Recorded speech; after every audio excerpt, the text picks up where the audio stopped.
കൃഷ്ണ. ഹരേ കൃഷ്ണ. ഹരേ കൃഷ്ണ. ഹരേ കൃഷ്ണ. ഹരേ കൃഷ്ണ.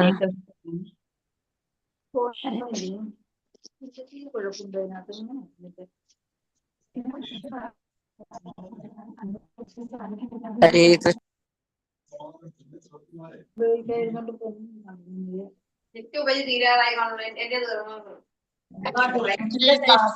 ഇനി വീണ്ടും record class ആയിട്ട് കാണാനുണ്ടാവോ?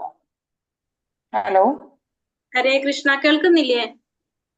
കേൾക്കുന്നുണ്ട്. ഇത് ഒന്നുകൂടി കാണാനോ നമുക്ക് ഒന്നുകൂടി കേൾക്കാനോ കാണാൻ പറ്റുമോ? ഹലോ, കേൾക്കുന്നില്ല. എന്തെങ്കിലും ബുദ്ധിമുട്ട്? ആരോ ഹലോ ഹലോ പറയുന്നുണ്ടല്ലോ. സൗണ്ട് കുറവുണ്ടോ? എന്തെങ്കിലും ഹലോ, അവിടെയാണോ പറയുന്നത്? മാതാജി 8:30 ക്ലാസ് 8:30 ക്ലാസ് ഇപ്പഴേ തുടങ്ങാൻ പോണു നമ്മള്. Okay, thank you. 8:30 ക്ലാസ് തുടങ്ങാൻ പോവാണ്. എല്ലാവരും മ്യൂട്ട് ചെയ്തിട്ടിരിക്കുക. ആകെ അഞ്ജന മാതാജിയുടെ കയ്യിൽ മാത്രമാണ് കൺട്രോൾ നിൽക്കുന്നത്.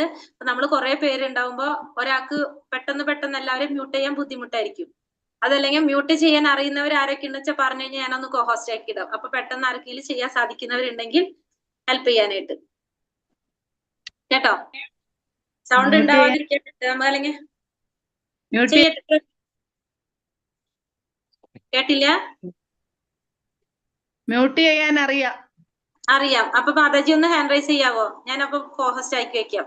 കാരണം വെച്ച് കഴിഞ്ഞാൽ അപ്പൊ ആരെങ്കിലും ഇതേപോലെ സൗണ്ട് ഉണ്ടാക്കി കഴിഞ്ഞാൽ നമുക്ക് ക്ലാസ്സിൽ ഡിസ്റ്റർബ് ആവും എല്ലാവർക്കും കേൾക്കാനായിട്ട്, അല്ലെ? അപ്പൊ അത് ഒഴിവാക്കാൻ വേണ്ടിയിട്ടാണ്. ഹലോ, ഒരു 2-3 പേര് ഹാൻഡ് റൈസ് ചെയ്താൽ സുഖമായി നമുക്ക്. നിങ്ങളെ കയ്യിൽ അപ്പൊ ഒരാൾക്ക് മാത്രം അല്ലാതാവുമ്പോ എളുപ്പല്ലേ? പേരറിയാത്തോണ്ട നോക്കി എടുക്കാനായിട്ട് പാടാവില്ലെന്ന് വിചാരിച്ചിട്ട്. വേഗം ചെയ്യാവോ? നമ്മളെ സമയം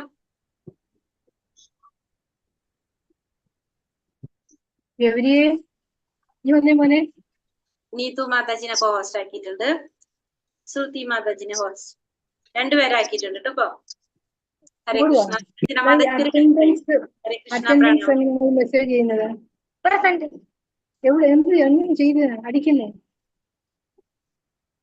ഹരേ കൃഷ്ണ. അപ്പൊ നമുക്ക് ക്ലാസ്സിലേക്ക് കടക്കാം. ഹരേ കൃഷ്ണ. ഓം നമോ ഭഗവതേ വാസുദേവായ. ഓം നമോ ഭഗവതേ വാസുദേവായ.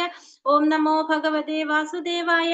ഓം അജ്ഞാനതിമിരാന്ധസ്യ ജ്ഞാനാഞ്ജനാശലാകയ ചക്ഷുരുന്മീലിതം യേന തസ്മൈ ശ്രീ ഗുരവേ നമഃ. നമോ വിഷ്ണുപാദായ കൃഷ്ണപ്രേഷ്ഠായ ഭൂതലേ ശ്രീമതേ ഭക്തിവേദാന്ത സ്വാമിനിതി നാമിനെ. നമസ്തേ സാരസ്വതേ ദേവേ ഗൗരവാണി പ്രചാരിണേ നിർവിശേഷ ശൂന്യവാദി പാശ്ചാത്യദേശധാരിണേ. ജയ ശ്രീ കൃഷ്ണ ചൈതന്യ പ്രഭു നിത്യാനന്ദ ശ്രീ അദ്വൈത ഗദാധര ശ്രീവാസാദി ഗൗര ഭക്തവൃന്ദ. ഹരേ കൃഷ്ണ കൃഷ്ണ കൃഷ്ണ ഹരേ ഹരേ, ഹരേ രാമ രാമ രാമ ഹരേ ഹരേ. ഹരേ കൃഷ്ണ. ശ്രീ രാധാ ഗോവിന്ദ് ടെമ്പിൾ ഇസ്കോൺ ബാംഗ്ലൂരിന്റെ 18 ദിവസത്തെ ഭഗവത്ഗീത ക്ലാസ്സിലേക്ക് എല്ലാവർക്കും സ്വാഗതം. ഹരേ കൃഷ്ണ. എല്ലാവർക്കും പ്രണാമം. ഇന്ന് ഏകാദശിയാണ്. എല്ലാവർക്കും ഏകാദശി ആശംസകൾ. നല്ലൊരു ദിവസമാണ് നമുക്കിന്ന് പഠിക്കാനായിട്ട് ഭഗവാൻ അവസരം തന്നിരിക്കുന്നത്, അല്ലെ? അപ്പൊ എല്ലാവരും ഭക്തന്മാരായതുകൊണ്ടായിരിക്കും, ഭഗവാന് പ്രിയപ്പെട്ടവരായതുകൊണ്ടായിരിക്കും ഇന്നത്തെ ദിവസം തന്നെ നമുക്ക് ഭഗവത്ഗീത സ്റ്റാർട്ട് ചെയ്യാനായിട്ട് സാധിച്ചത്, അല്ലെ? അതുകൊണ്ട് നമുക്ക് ഭഗവാന്റെ പാദങ്ങളിൽ നമസ്കരിച്ചുകൊണ്ട് നമുക്ക് ഇന്നത്തെ ക്ലാസ് തുടങ്ങാം. ഓം നമോ ഭഗവതേ വാസുദേവായ. ആദ്യം തന്നെ ഭഗവത്ഗീത എന്താണെന്ന് നമുക്ക് ജസ്റ്റ് നമ്മൾ ഇന്നലെ പറഞ്ഞിട്ടുണ്ടായിരുന്നു, അല്ലെ? ഇല്ലല്ലോ, പറഞ്ഞില്ലല്ലോ നമ്മൾ ഒട്ടും ഇല്ല. അപ്പൊ നമ്മൾ ഇന്നാണ് ഫസ്റ്റ് തൊട്ട് തുടങ്ങുന്നത്. അപ്പൊ ഭഗവത്ഗീതയെ കുറിച്ച്, ഭഗവത്ഗീത ഗ്രന്ഥകർത്താവിനെ കുറിച്ചും അതേപോലെ തന്നെ വ്യാഖ്യാതാവ്, പിന്നെ അതിന്റെ മഹാത്മ്യം, അതിനെ കുറിച്ചൊക്കെ നമുക്ക് പിന്നെ 1ാമത്തെ അധ്യായം, ഇത്രയും കാര്യങ്ങൾ നമുക്ക് ഇന്ന് 1 മണിക്കൂർ കൊണ്ട് തീർക്കണം. അപ്പൊ ഞാൻ പറയുമ്പോ സ്പീഡ് കൂടുതലുണ്ടെങ്കിൽ ഒന്ന് പറയാം, അപ്പൊ ഞാനൊന്ന് കുറയ്ക്കാം. കേട്ടല്ലോ? എന്തെങ്കിലും മനസ്സിലാവായിക ഉണ്ടെങ്കിൽ ജസ്റ്റ് ഒന്ന് പറയാം, അപ്പൊ അതും പറഞ്ഞു തരാം കേട്ടോ. ഹരേ കൃഷ്ണ. അപ്പൊ നമ്മൾ പറഞ്ഞു അന്താരാഷ്ട്ര കൃഷ്ണാവബോധ സമിതി ഇസ്കോൺ എന്ന് കേട്ടിട്ടുണ്ടാവാം. നമ്മള് അന്താരാഷ്ട്ര കൃഷ്ണാവബോധ സമിതി, അതാണ് ഇസ്കോൺ എന്ന് പറയുന്നത്. അതായത് ഭഗവാൻ കൃഷ്ണ അവബോധത്തിന്റെ ഒരു സമിതിയാണ്, ഒരു കൂട്ടായ്മ. നമുക്കറിയാം കുറെ സംഘടനകൾ നിലവിലുണ്ട്, അല്ലെ? അതേപോലെ തന്നെ ഭക്തന്മാരുടെ ഒരു കൂട്ടായ്മ. ഭക്തി മാത്രം സംസാരിക്കുന്ന, ഭക്തിയെ കുറിച്ച് മാത്രം പറയുന്ന ഒരു ഭക്തന്മാരുടെ ഒരു കൂട്ടായ്മയാണ് എന്ത്? ഇസ്കോൺ എന്ന് പറയുന്നത്, അന്താരാഷ്ട്ര കൃഷ്ണാവബോധ സമിതി എന്ന് പറയുന്നത്. ആ അന്താരാഷ്ട്ര കൃഷ്ണാവബോധ സമിതിയുടെ കുറെ നമ്മൾ പറയാ സെന്ററുകള് നമുക്ക് കേരളത്തിലുണ്ട്. നമ്മൾ പറഞ്ഞു കേരളത്തിൽ ഗുരുവായൂരുണ്ട്, തിരുവനന്തപുരത്തുണ്ട്, തൃശ്ശൂരുണ്ട്, കൊച്ചി, പല സ്ഥലങ്ങളിലുണ്ട്. അതേപോലെ തന്നെ ഒരു സെന്ററാണ് ഇസ്കോൺ ബാംഗ്ലൂർ. ഇസ്കോൺ ബാംഗ്ലൂരിലുള്ള ശ്രീ ശ്രീ രാധാഗോവിന്ദ് ടെമ്പിൾ, രാധാഗോവിന്ദനാണ് അവിടുത്തെ പ്രതിഷ്ഠ. അവിടെ നിന്നാണ് നമുക്ക് ഈ 18 ദിവസത്തെ ക്ലാസ്സുകൾ പ്രൊവൈഡ് ചെയ്യുന്നത്. നമ്മൾ ഇന്നലെ അത് പറഞ്ഞിട്ടുണ്ടായിരുന്നു. അപ്പൊ നമ്മൾ പറഞ്ഞു, നമ്മൾ പഠിക്കാൻ എടുക്കുന്നത് ഏത് ബുക്കാണ്? ഭഗവത്ഗീത യഥാരൂപം. നമുക്ക് കുറേ പുസ്തകങ്ങൾ ഭഗവത്ഗീതയുടെ എന്താ പറയാ നമ്മളതിനെ വിവർത്തനങ്ങളിൽ കുറെ പേര് വിവർത്തനം ചെയ്ത ഭഗവത്ഗീത നമുക്ക് മാർക്കറ്റിൽ കിട്ടും. ഏറ്റവും കൂടുതൽ തർജ്ജമ നടന്നിട്ടുള്ളത് മലയാളത്തിലായാലും നമുക്കറിയാം ഭഗവത്ഗീത. അത്ര പേരത് എഴുതിയിട്ടുണ്ട്, ഭഗവത്ഗീതയുടെ വ്യാഖ്യാനങ്ങൾ വന്നിട്ടുണ്ട്. അപ്പൊ അതിൽ നമ്മൾ തെരഞ്ഞെടുക്കുന്ന ബുക്ക് ഏതാണ്? ഭഗവത്ഗീത യഥാരൂപമാണ്. നമ്മള് പഠിക്കാനായിട്ട് നമ്മൾ തെരഞ്ഞെടുക്കുന്ന ബുക്ക് ഭഗവത്ഗീത യഥാരൂപമാണ്. ആ ഭഗവത്ഗീത യഥാരൂപം ആരാണത് വ്യാഖ്യാതാവ്? ദിവ്യ പൂജ്യശ്രീ ശ്രീമദ് AC ഭക്തിവേദാന്ത സ്വാമി പ്രഭുപാദറാണ് ഈ ഭഗവത്ഗീത യഥാരൂപത്തിന്റെ വ്യാഖ്യാതാവ്. അദ്ദേഹം അതുപോലെ തന്നെ ഇസ്കോണിന്റെ സ്ഥാപകാചാര്യനും കൂടിയാണ്.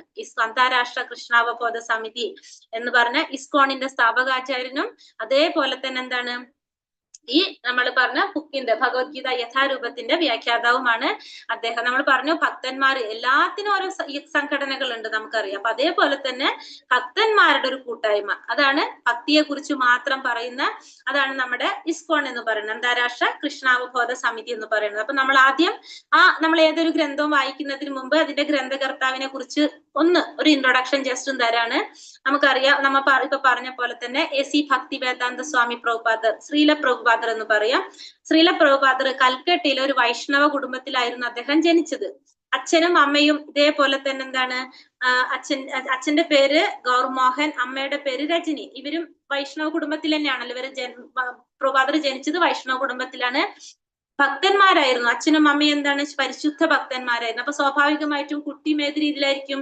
ആ ഭക്തിയുടെ വഴിയിൽ കൂടെ തന്നെയായിരിക്കും വളരുന്നത്. അപ്പൊ ചെറിയൊരു പ്രായത്തിലെ തൊട്ട് തന്നെ ഭക്തിപരമായ കാര്യങ്ങളിൽ കൂടുതൽ താല്പര്യം ആര് കാണിച്ചിരുന്നു? ശ്രീല പ്രഭുപാദർ കാണിച്ചിട്ടുണ്ടായിരുന്നു.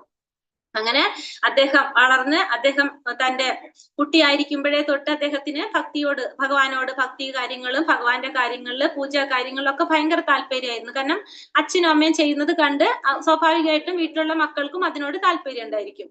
അങ്ങനെ വലുതായി വന്നപ്പോ അദ്ദേഹം തന്റെ ഗുരുവായിട്ടുള്ള ഭക്തി സിദ്ധാന്ത സരസ്വതി ഗോസ്വാമി, അദ്ദേഹത്തിന്റെ ഗുരുവാണ്. അദ്ദേഹത്തെ കണ്ടുമുട്ടി അദ്ദേഹത്തിന്റെ താല്പര്യപ്രകാരമാണ് കൃഷ്ണാവബോധം പ്രചരിപ്പിക്കുക എന്നുള്ളൊരു ദൗത്യം അദ്ദേഹം ഏറ്റെടുക്കുന്നത്.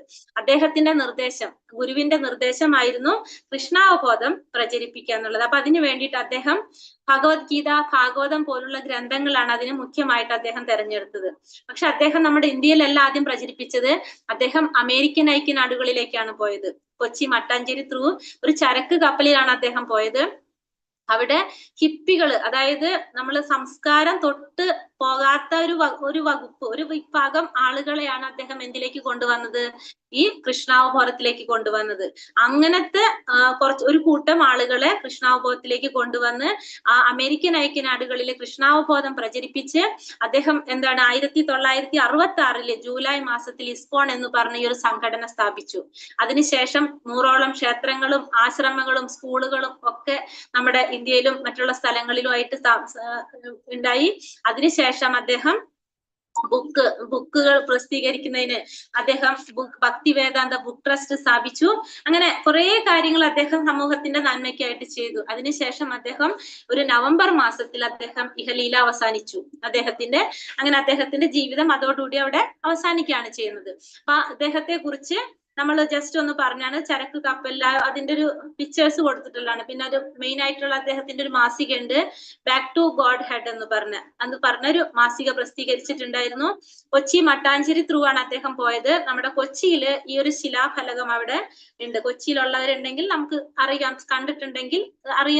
കണ്ടവരുണ്ടോന്ന് അറിയില്ല.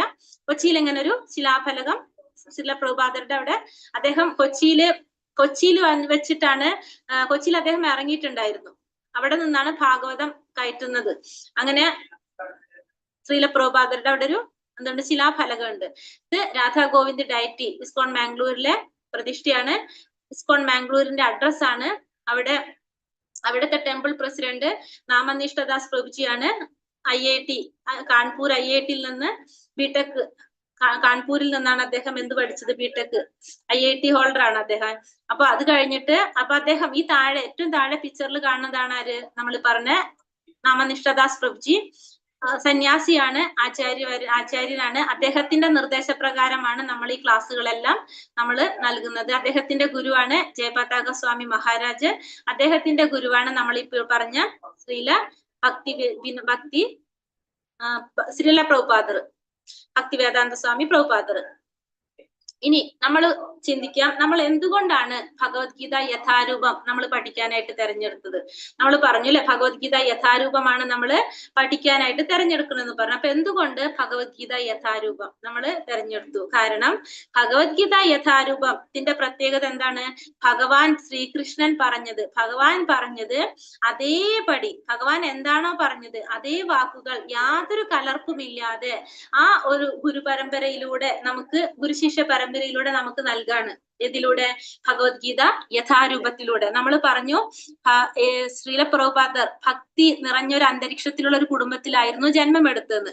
സ്വാഭാവികമായിട്ടും നമ്മളെ കാഴ്ചപ്പാട് എങ്ങനെയാണ്? നമ്മളൊരു ഭക്തനാണെങ്കിൽ നമ്മളെ കാഴ്ചപ്പാടും, നമ്മളൊരു ഭൗതികവാദിയാണെങ്കിൽ നമ്മുടെ കാഴ്ചപ്പാടും വ്യത്യസ്തമായിരിക്കും. അപ്പൊ അതുകൊണ്ട് ഇപ്പൊ നമ്മൾ പറഞ്ഞാണെങ്കിൽ ഭഗവത്ഗീത യഥാരൂപം നമ്മൾ പറയുകയാണെങ്കിൽ ഭഗവാൻ എന്താണോ പറഞ്ഞത് അതിൽ യാതൊരു എന്താ പറയാ അഡീഷണൽ സബ്ട്രാക്ഷനും ഇല്ലാതെ, യാതൊരു തരത്തിലുള്ള കലർപ്പും ഇല്ലാതെ ഭഗവാൻ പറഞ്ഞ വാക്കുകള് അതേപടി ആ ഗുരു പരമ്പരയിലൂടെ ഭഗവാൻ ആർക്ക് പറഞ്ഞു കൊടുത്തു? ബ്രഹ്മാവിന് പറഞ്ഞു കൊടുത്തു. ബ്രഹ്മാവൻ നാരദ മഹർഷിക്ക് പറഞ്ഞു കൊടുത്തു. അതിങ്ങനെ ഓരോ പരമ്പരയിൽ നമ്മളെ ഓരോ ഗുരുക്കന്മാരിലൂടെ മാറി മാറി കൈമാറി വന്ന് 32ാമത്തെ ആചാര്യനാണ് ആര്? SC ഭക്തിവേദാന്ത സ്വാമി പ്രഭുപാദർ. അദ്ദേഹത്തിലൂടെ നമ്മളിപ്പോ അറിഞ്ഞുകൊണ്ടിരിക്കുന്നു. അതുകൊണ്ടാണ് ഈ ഭഗവത്ഗീത യഥാരൂപത്തിന് ഇത്രയും പ്രാധാന്യം നമ്മൾ പറയുന്നത്. പിന്നെ നമ്മളിനി ഫോളോ ചെയ്യുന്ന സമ്പ്രദായം, നാല് തരത്തിലുള്ള സമ്പ്രദായമാണ് പൊതുവെ നമ്മൾ പറയുന്നത്. നമ്മൾ ഫോളോ ചെയ്യുന്നത്, ഇസ്കോൺ ഫോളോ ചെയ്യുന്നത് ബ്രഹ്മമധ്വ ഗൗഡീയ പരമ്പര. ഇപ്പൊ 4 തരത്തിലുള്ള പരമ്പരകള് ഏതൊക്കെയാണെന്ന് പറയാം. ഒന്ന് ശ്രീ സമ്പ്രദായം, രണ്ടാമത്തത് രുദ്ര സമ്പ്രദായം, മൂന്നാമത്തത് കുമാര സമ്പ്രദായം, നാലാമത്തത് ബ്രഹ്മ സമ്പ്രദായം. അപ്പൊ 4 തരത്തിലുള്ള സമ്പ്രദായങ്ങളുണ്ട്. നമ്മൾ ഈ 4 സമ്പ്രദായത്തിന്റെ ലക്ഷ്യം ആരാണ്? ഭഗവാനാണ്.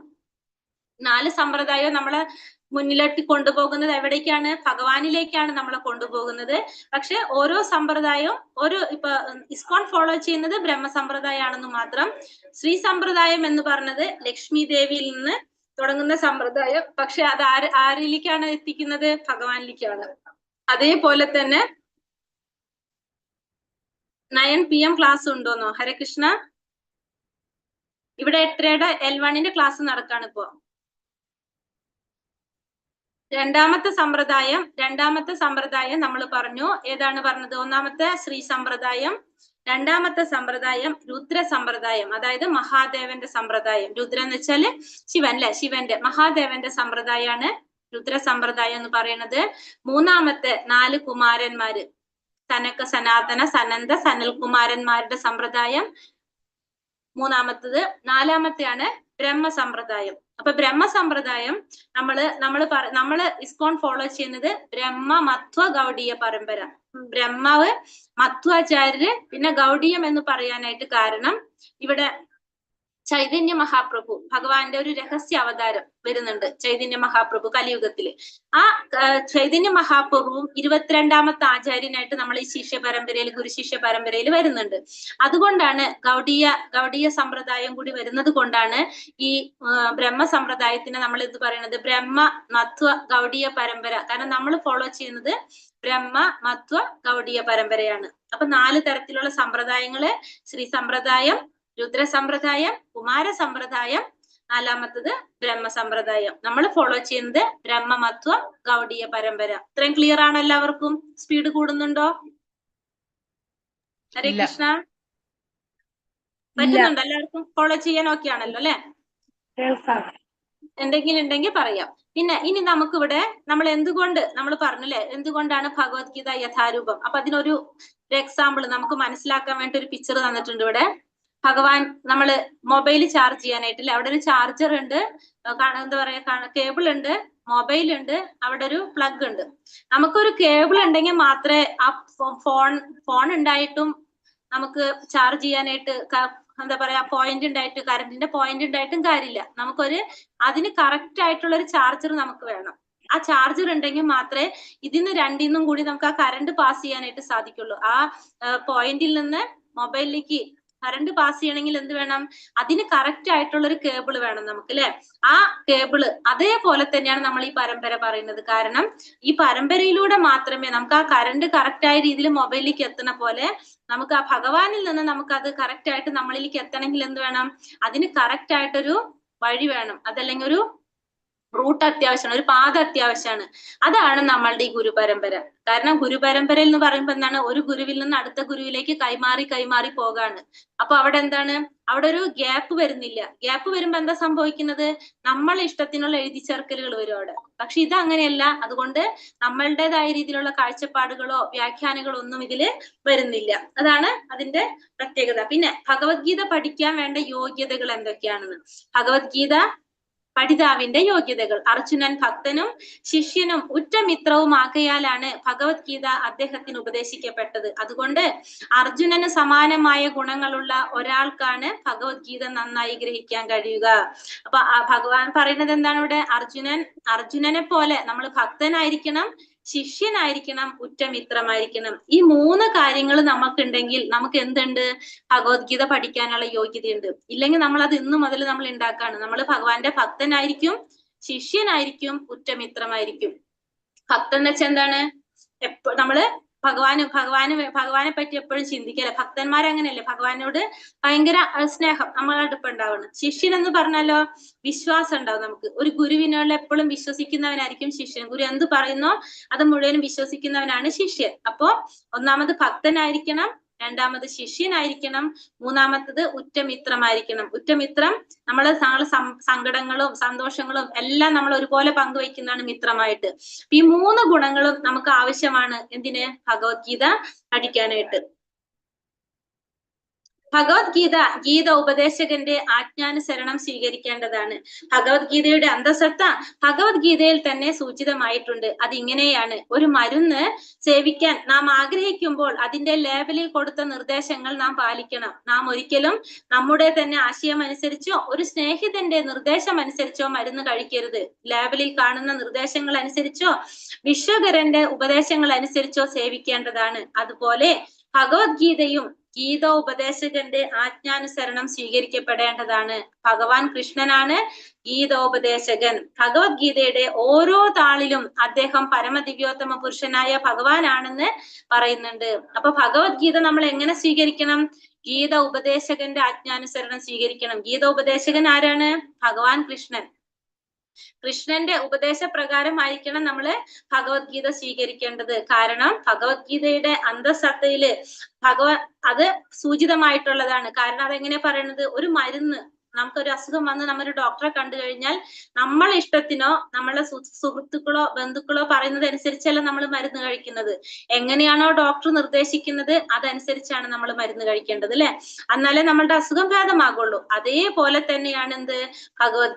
ഭഗവത്ഗീത ഭഗവാനാണ് അത് പറഞ്ഞിരിക്കുന്നത്. അപ്പൊ ഭഗവത്ഗീത എങ്ങനെ ചെയ്യേണ്ടത്? ഗീതോപദേശകന്റെ ആജ്ഞാനുസരണമാണ് നമ്മളത് സ്വീകരിക്കേണ്ടത് എന്ന് ഇവിടെ പറയാണ്.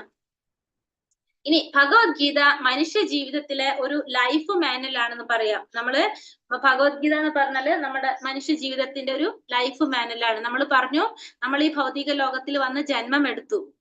നമുക്ക് എങ്ങനെ ചെയ്യണം, എങ്ങനെ ജീവിക്കണം, എന്ത് ചെയ്യണം എന്നൊന്നും നമുക്കറിയില്ല. ഇതെല്ലാം നമുക്ക് എവിടെ നിന്ന് മനസ്സിലാക്കാൻ സാധിക്കും? ഭഗവത്ഗീതയിലൂടെ നമുക്ക് അറിയാൻ സാധിക്കും. നമ്മൾ മാർക്കറ്റിൽ നമുക്ക് ഒരു പരിചയമില്ലാത്ത ഒരു വസ്തു നമ്മൾ മേടിക്കുമ്പോ അതിന്റെ ഒപ്പം നമുക്ക് എന്ത് കിട്ടും? നമുക്കൊരു ലൈഫ് മാനുവൽ കിട്ടും, ഇല്ലേ? ആ ലൈഫ് മാനുവൽ അല്ല, യൂസർ മാനുവൽ കിട്ടും നമുക്ക്. ആ യൂസർ മാനുവൽ വെച്ചിട്ട് നമ്മൾ അത് എങ്ങനെയാണ് പ്രവർത്തിക്കേണ്ടത്, എങ്ങനെ നമുക്ക് അത് ഉപയോഗിക്കാൻ പറ്റുന്നൊക്കെ നമ്മൾ പഠിക്കും നമ്മൾ, അല്ലെ? അതേപോലെ തന്നെയാണ് ഭഗവത്ഗീത. ഭഗവത്ഗീത നമ്മളെ ജീവിതത്തിന്റെ നമ്മളെ ലൈഫ് മാനുവൽ ആണ് ഭഗവത്ഗീത. നമ്മൾ എങ്ങനെയാണ് ജീവിക്കേണ്ടത്, എന്തൊക്കെ ചെയ്യണം, എന്തൊക്കെ ചെയ്യാൻ പാടില്ല എന്നുള്ള കാര്യങ്ങളൊക്കെ നമുക്ക് എവിടെ നിന്ന് കിട്ടും? നമുക്ക് ഈ ഭഗവത്ഗീത എന്ന് മനസ്സിലാക്കാനായിട്ട് സാധിക്കും. അപ്പോ മനുഷ്യ ജന്മം എടുത്ത ഓരോരുത്തരും ഓരോ വ്യക്തികളും വേണ്ടി ഭഗവാൻ തന്നിരിക്കുന്നതാണ് എന്ത്? ഈ ഭഗവത്ഗീത. നമ്മളെ ലൈഫ് മാനുവൽ ആണത്. നമ്മള് മനുഷ്യനായിട്ട് ജന്മം എടുത്ത ഓരോരുത്തരുടെയും മാനുവൽ ആണ് എന്ത്? ഭഗവത്ഗീത എന്ന് നമുക്ക് പറയാനായിട്ട് സാധിക്കും. ഇനി ഭഗവത്ഗീതയിലാകെ 18 അധ്യായങ്ങളാണുള്ളത്. 18 അധ്യായങ്ങള് 700 ശ്ലോകങ്ങള്. ഭഗവത്ഗീതയിലാകെ എത്ര അധ്യായങ്ങളുണ്ട്? 18 അധ്യായങ്ങളുണ്ട്, 700 ശ്ലോകങ്ങളുണ്ട്. ആദ്യത്തെ 6 അധ്യായങ്ങള് കർമ്മയോഗം എന്നറിയപ്പെടും. മധ്യത്തിലുള്ള 6 അധ്യായങ്ങള് ഭക്തിയോഗം എന്നറിയപ്പെടുന്നു. അവസാനത്തെ 6 അധ്യായങ്ങള് ജ്ഞാനയോഗം എന്നറിയപ്പെടും. അതായത് ആദ്യത്തെ 6 അധ്യായങ്ങള് ടോട്ടല് നമ്മൾ പറഞ്ഞു 18 അധ്യായങ്ങള് 700 ശ്ലോകങ്ങള്. ആദ്യത്തെ 6 അധ്യായം കർമ്മയോഗം. 1 മുതൽ 6 വരെയുള്ള അധ്യായത്തിന് കർമ്മയോഗം എന്ന് പറയും. 7 മുതൽ 12 വരെയുള്ള അധ്യായം ഭക്തിയോഗം എന്നും, അവസാനത്തെ 6 അധ്യായം അതായത് ഏതാണ് 12 കഴിഞ്ഞ 13 മുതൽ 18 വരെയുള്ള അധ്യായം ജ്ഞാനയോഗം എന്നും അറിയപ്പെടും. ക്ലിയർ ആവുണ്ടോ ഞാൻ പറയുന്നത്? ഹരേ കൃഷ്ണ. ഹരേ കൃഷ്ണ, മനസ്സിലാവുന്നുണ്ട്. ഓക്കെ, അപ്പൊ ആദ്യത്തെ 6 അധ്യായത്തിന് എന്താ പറയുന്നത്? കർമ്മയോഗം. കർമ്മയോഗം. അത് കഴിഞ്ഞിട്ടുള്ള 7 മുതൽ 12 വരെയുള്ള അധ്യായം ഭക്തിയോഗം. ഭക്തിയോഗം. 13 മുതൽ 18 വരെയുള്ള അധ്യായം ടോട്ടൽ എത്ര അധ്യായാണ്? 18 അധ്യായം. എത്ര ശ്ലോകങ്ങള്? 700. ഓക്കെ. അതേപോലെ ഇടയ്ക്ക് ചോദിക്കും, എല്ലാവരും ഉത്തരം പറഞ്ഞോളൂ കേട്ടോ, അല്ലെങ്കിൽ ഞാൻ വിചാരിക്കും അവിടെ ആരും ഇല്ലാന്ന് എനിക്ക് തോന്നുന്നു. അതുകൊണ്ടാണ്. പിന്നെ ഇനി അടുത്തത് എന്താ പറയണത്? ഭഗവത്ഗീത. ഭഗവത്ഗീതനെ നമ്മൾ കമ്പയർ ചെയ്യണം ടോർച്ചിന്റെ വെളിച്ചായിട്ട്. ടോർച്ചിന്റെ വെളിച്ചത്തിന്റെ പ്രത്യേകത എന്താണ്? ഒരു ടോർച്ച് അടിച്ചു കഴിഞ്ഞാല് ആ ഒരു പ്രദേശം മാത്രമേ നമുക്ക് പ്രകാശിപ്പിക്കാൻ സാധിക്കുള്ളൂ, അല്ലെ? അത് കാണാൻ സാധിക്കുള്ളൂ. പക്ഷെ ഭഗവത്ഗീത സൂര്യനെ പോലെയാണെന്നാ പറയുന്നത്. നമ്മൾ നേരത്തെ പറഞ്ഞു നമ്മളെ ജീവിതം മുഴുവൻ പ്രകാശിപ്പിക്കാനായിട്ട്, അതായത് മാർക്കറ്റ് നമ്മൾ പറഞ്ഞു അല്ലെ, മാർക്കറ്റിലുള്ള യൂസർ മാനുവൽ ഉപയോഗിക്കാൻ പറ്റില്ല, നമ്മളെ ലൈഫ് മാനുവൽ ആണെന്ന് പറഞ്ഞു. അതേപോലെ തന്നെ ഭഗവത്ഗീത കൊണ്ട് നമ്മളെ ജീവിതം മുഴുവൻ പ്രകാശിപ്പിക്കാൻ നമുക്ക് സാധിക്കും. അത് സൂര്യനെ പോലെയാണ്. ഭഗവത്ഗീത എന്ന് പറഞ്ഞാല് സൂര്യനെ പോലെയാണ്. എല്ലായിടവും നമുക്ക് പ്രകാശിപ്പിക്കാനായിട്ട് എന്തുകൊണ്ട് സാധിക്കാണ്? ഭഗവത്ഗീത കൊണ്ട് സാധിക്കും. നമ്മൾ പറഞ്ഞു എല്ലാ വേദങ്ങളുടെയും സാരമാണ് എന്ത് ശരിക്കും? ഭഗവത്ഗീത. അപ്പൊ അതുകൊണ്ട് തന്നെ ഭഗവത്ഗീത എല്ലാത്തിന്റെ സാരമായതുകൊണ്ട് നമുക്ക് എന്താണ്? എല്ലാത്തും കൂടിക്കഴിഞ്ഞാൽ ഇതെല്ലാതും ചെയ്യുന്നതിന് പകരം നമുക്ക് എന്ത് മാത്രം മതി ശരിക്കും? ഭഗവത്ഗീത മാത്രം മതി. അപ്പൊ അത്രയും പ്രധാനപ്പെട്ടതാണ് എന്ത്? ഭഗവത്ഗീത. ഇനി ഭഗവത്ഗീതയിൽ ചർച്ച ചെയ്യപ്പെടുന്ന 5 വിഷയങ്ങൾ, നമ്മൾ 5 കാര്യങ്ങളാണ് മെയിൻ ആയിട്ട് ഭഗവത്ഗീതയിൽ ചർച്ച ചെയ്യപ്പെടുന്നത്. ഏതൊക്കെയാണ്? ഒന്ന് ഈശ്വരൻ, പിന്നെ ജീവാത്മാവ്, പരമാത്മാവ്. ഈശ്വരൻ എന്ന് പറഞ്ഞാലും പരമാത്മാവ് എന്ന് പറഞ്ഞാലും ഒന്ന് തന്നെയാണ്. ഒന്നില്ലെങ്കിൽ ഈശ്വരൻ എന്ന് പറയാം, അല്ലെങ്കിൽ പരമാത്മാവ് എന്ന് പറയാം.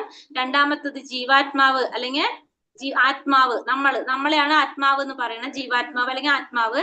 മൂന്നാമത്തത് ഭൗതിക പ്രകൃതി, നാലാമത്തത് കാലം, അഞ്ചാമത്തത് കർമ്മം. അപ്പൊ 5 കാര്യങ്ങളാണ് ഭഗവത്ഗീതയിൽ ചർച്ച ചെയ്യപ്പെടുന്ന വിഷയങ്ങൾ. ഏതൊക്കെയാണ് ഭഗവത്ഗീതയിൽ ചർച്ച ചെയ്യപ്പെടുന്ന 5 വിഷയങ്ങള്?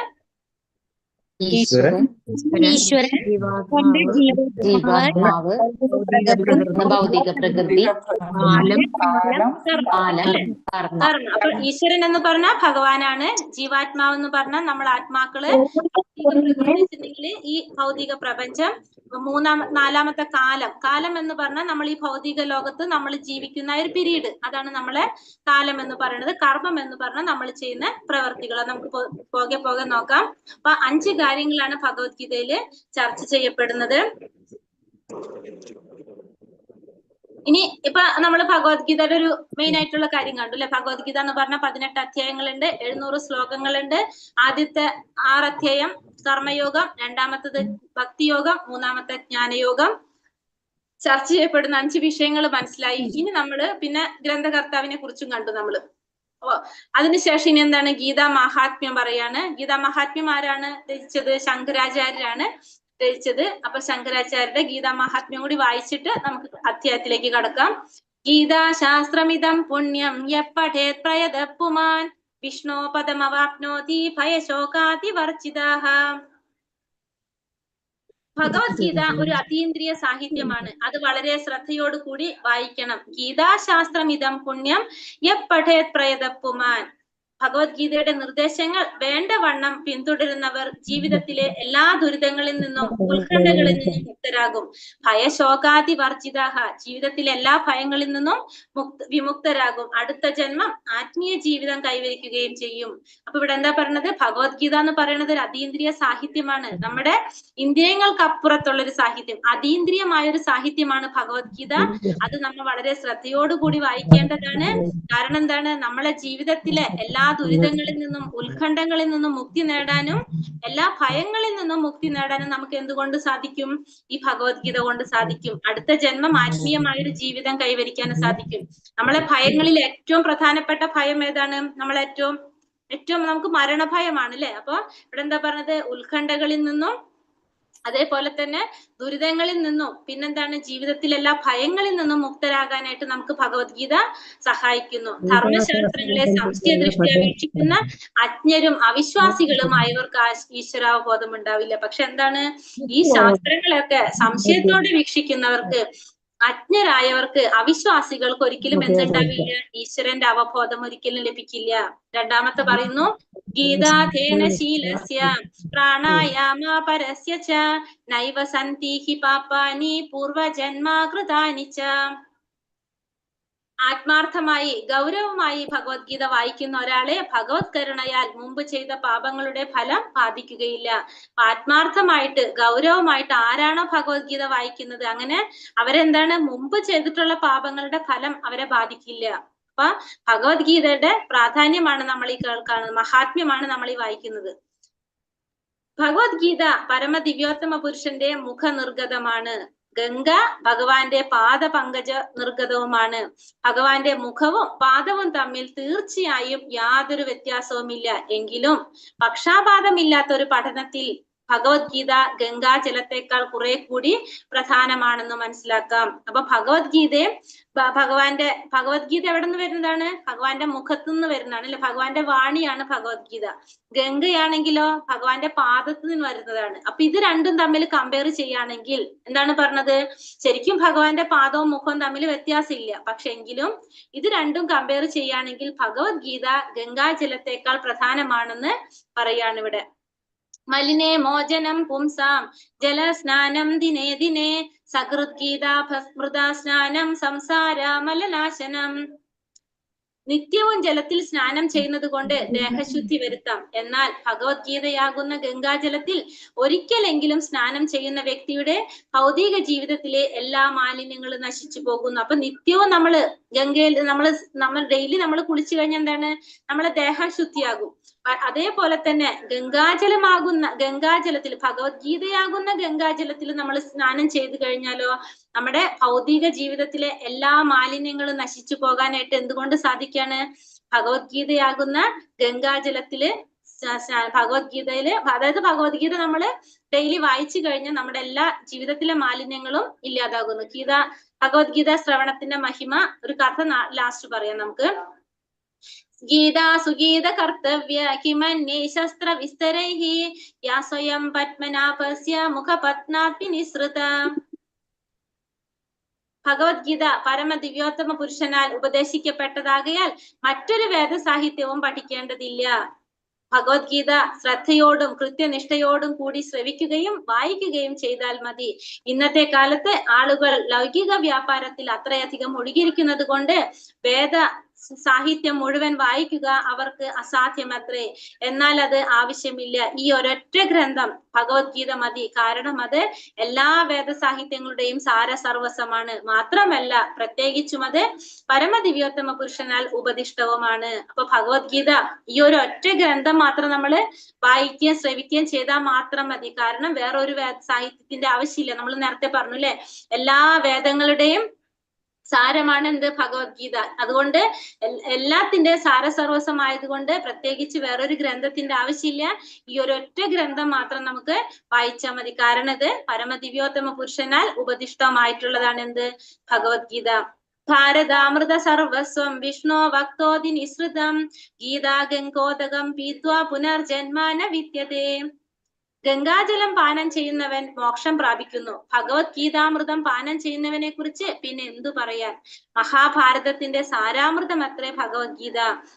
ആദി വിഷ്ണുവായ ഭഗവാൻ കൃഷ്ണൻ സ്വയം ഉപദേശിച്ചതാണത്. അപ്പൊ നമുക്കറിയാം മഹാഭാരതത്തിലാണ് അല്ലെ, മഹാഭാരതത്തിലെ ഭീഷ്മപർവത്തിൽ നിന്നാണ് എന്ത് നമ്മൾ പറയുന്നത്, ഭഗവത്ഗീത വന്നിരിക്കുന്നത് അല്ലെ.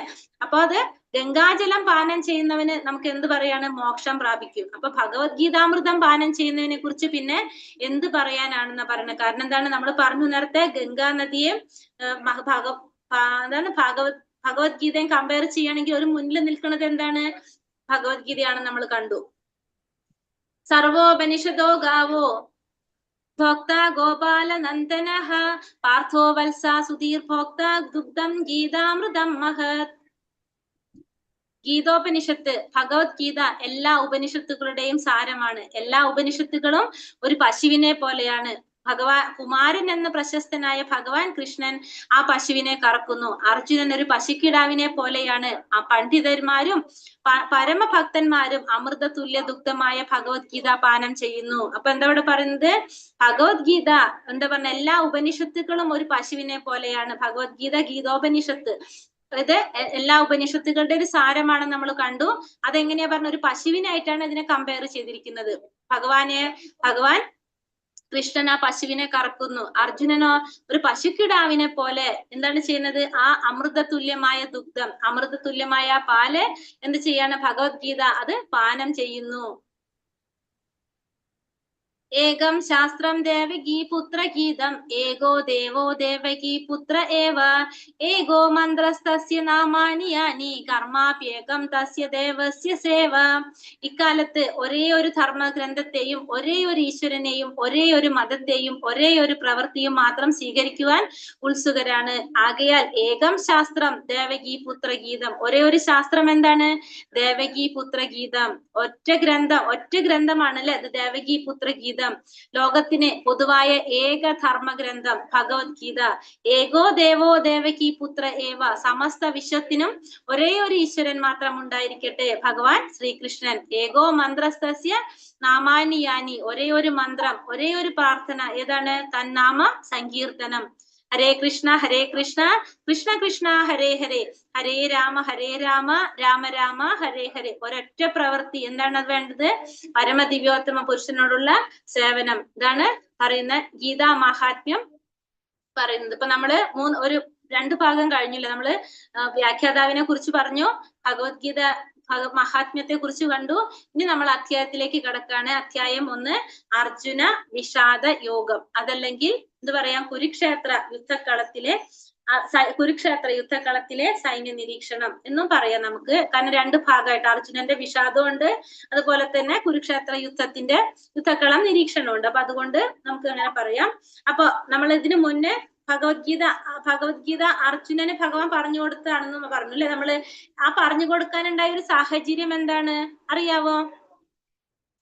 ഭഗവത്ഗീത അർജുനന് പറഞ്ഞു കൊടുക്കാനുണ്ടായ ഒരു സാഹചര്യം, ഹരേ കൃഷ്ണ, അത് ബന്ധുക്കളെ കണ്ട് കുരുക്ഷേത്രത്തിൽ ബന്ധുക്കളെ കണ്ട് യുദ്ധം ചെയ്യാൻ മടിച്ച അർജുനന് ബന്ധുക്കളെ കണ്ട് തളർന്നിരുന്നത് കൊണ്ട്. അതെ, അതായത് നമുക്കറിയാം 5000 വർഷങ്ങൾക്ക് മുമ്പ് കുരുക്ഷേത്ര യുദ്ധഭൂമിയില് 5000 വർഷങ്ങൾക്ക് മുമ്പ് 5000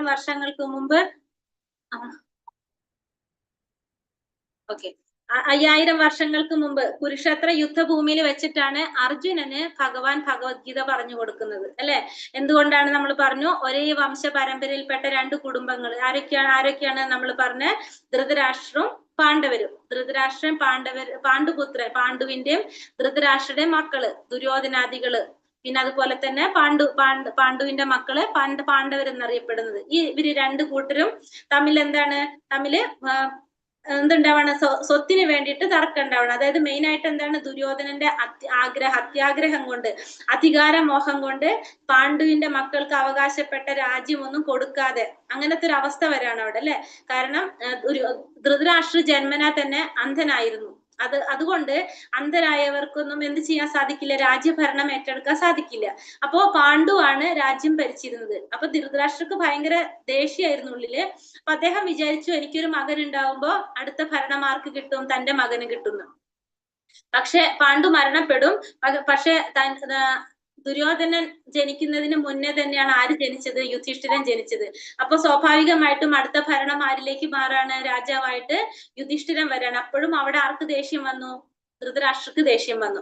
അങ്ങനെ ധൃതരാഷ്ട്ര ഉള്ളിലായ ഒരു ദേഷ്യവും അസൂയയും ആ ഒരു വിദ്വേഷം ഒക്കെ അതേപടി തന്റെ മക്കളിലേക്കും പകർന്നു കൊടുത്തു. അപ്പൊ അവരും വളർന്നു വലുതോറും അവർക്കും ഈ പാണ്ഡവരോടുള്ള വൈരാഗ്യം കൂടി വന്നു. മാത്രമല്ല എങ്ങനെയെങ്കിലും അവർക്ക് ഈ രാജ്യം മുഴുവനും കൈക്കലാക്കണം, എങ്ങനെയെങ്കിലും ഈ അധികാരം മുഴുവനും കിട്ടണമെന്ന് മാത്രമായിരുന്നു ആരുടെ ചിന്ത?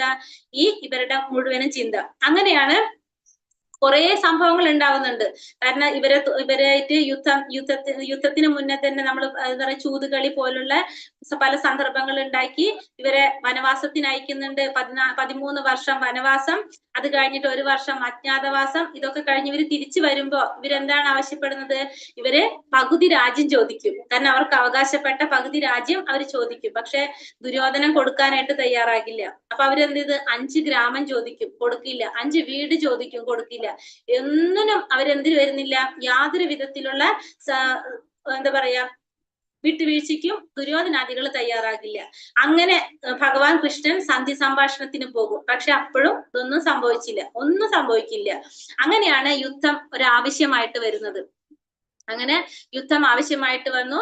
യുദ്ധം തുടങ്ങാനായിട്ട് തീരുമാനിക്കുകയാണ്. അങ്ങനെ യുദ്ധഭൂമിയില് നിൽക്കാണ് അർജുനൻ. യുദ്ധഭൂമിയിൽ നിൽക്കുമ്പോ തന്റെ ബന്ധുക്കളും സുഹൃത്തുക്കളും പിന്നെ ആരാണ്, ഗുരുജനങ്ങള്, പിന്നെ പിതാമഹന്മാര്, ഇവരൊക്കെ യുദ്ധത്തിൽ ഓപ്പോസിറ്റ് സൈഡിൽ നിൽക്കുന്നത് കണ്ട്, ഇവരൊക്കെ യുദ്ധം ചെയ്യാൻ വന്നിരിക്കുന്നത് കണ്ട് പകച്ചു നിൽക്കുന്ന ഒരു സമയം, യുദ്ധം ചെയ്യാൻ താല്പര്യമില്ലാതെ പകച്ചു നിൽക്കുന്ന ഒരു സമയത്ത് അർജുനന് ഭഗവാൻ ഭഗവത്ഗീത ഉപദേശിക്കുകയാണ്. അങ്ങനെയാണ് അർജുനന് ഭഗവാൻ ഉപദേശിക്കുന്നത്. എന്ത്? ഭഗവത്ഗീത ഉപദേശിക്കുന്നതാണ്. ഭഗവത്ഗീത ഉപദേശിക്കാനുള്ളൊരു സാഹചര്യം. ഇനി നമുക്ക് അധ്യായത്തിലേക്ക് കടക്കാം. ഹരേ കൃഷ്ണ. ഓം നമോ ഭഗവതേ വാസുദേവായ. അധ്യായം 1, കുരുക്ഷേത്ര യുദ്ധക്കളത്തിലെ സൈന്യ നിരീക്ഷണം, അല്ലെങ്കിൽ എന്താണ് പറഞ്ഞത് നമ്മള്? അർജുന വിഷാദയോഗം. വിഷാദയോഗം. ധൃതരാഷ്ട്ര ഉവാച ധർമ്മക്ഷേത്രേ കുരുക്ഷേത്രേ സമവേതായുത്സവഃ മാമകാ പാണ്ഡവശ്ചൈവ കിമകുർവത സഞ്ജയ. ധൃതരാഷ്ട്ര പറഞ്ഞു, ഹേ സഞ്ജയ, പുണ്യസ്ഥലമായ കുരുക്ഷേത്രത്തിൽ യുദ്ധോത്സുകരായി ഒന്നിച്ചു കൂടിയ എന്റെ മക്കളും പാണ്ഡുപുത്രരും എന്തു ചെയ്തു? ഒന്നാമത് ചോദ്യം ചോദിക്കുക ധൃതരാഷ്ട്ര ആകെ ഇതില് 700 ശ്ലോകത്തിൽ ആകെ ഒരു ശ്ലോകേ ധൃതരാഷ്ട്ര പറഞ്ഞിട്ടുള്ളൂ.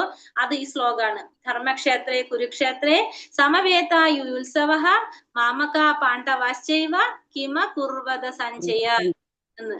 അപ്പൊ ക്വസ്റ്റ്യൻസ് ഗ്രൂപ്പിലിട്ടുണ്ടായിരുന്നു, കണ്ടിട്ടുണ്ടായിരുന്നു എല്ലാവരും? സഞ്ജയൻ എന്ന് പറയുന്നത് വിതുരരല്ലേ? ഹരേ കൃഷ്ണ, ഞാൻ ചോദിക്കട്ടെ, ഒരു മിനിറ്റ്. ക്വസ്റ്റ്യൻസ് ഗ്രൂപ്പിലിട്ടുണ്ടായിരുന്നു, കണ്ടിരുന്നോ?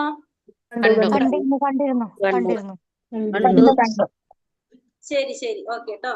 അപ്പൊ എന്താ പറഞ്ഞത്? ധർമ്മക്ഷേത്രേ കുരുക്ഷേത്രേ. ധർമ്മക്ഷേത്ര, ഇവിടെ സഞ്ജയൻ ആരാണ്? ധൃതരാഷ്ട്രയുടെ മന്ത്രിയാണ് സഞ്ജയൻ. സഞ്ജയൻ ആരാണ്? ധൃതരാഷ്ട്രയുടെ മന്ത്രിയാണ് സഞ്ജയൻ.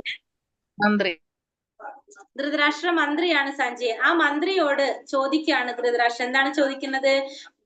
ഹേ സഞ്ജയ, പുണ്യസ്ഥലമായ കുരുക്ഷേത്രത്തിൽ യുദ്ധോത്സുകരായി യുദ്ധത്തിനായി ഒന്നിച്ചു കൂടിയിട്ടുള്ള എന്റെ മക്കളും പാണ്ഡുപുത്രരും എന്ത് ചെയ്തു? അവിടെ എന്താ അറിയേണ്ടത് അദ്ദേഹത്തിന്? എന്റെ മക്കളും പാണ്ഡുപുത്രരും എന്ത് ചെയ്തു? ആ ധൃതരാഷ്ട്രയുടെ സ്വാർത്ഥതയാണ് നമുക്ക് അതിൽ നിന്ന് മനസ്സിലാക്കുന്നത്. അത്രയും സ്വാർത്ഥനാണ് ആര്? ധൃതരാഷ്ട്രൻ.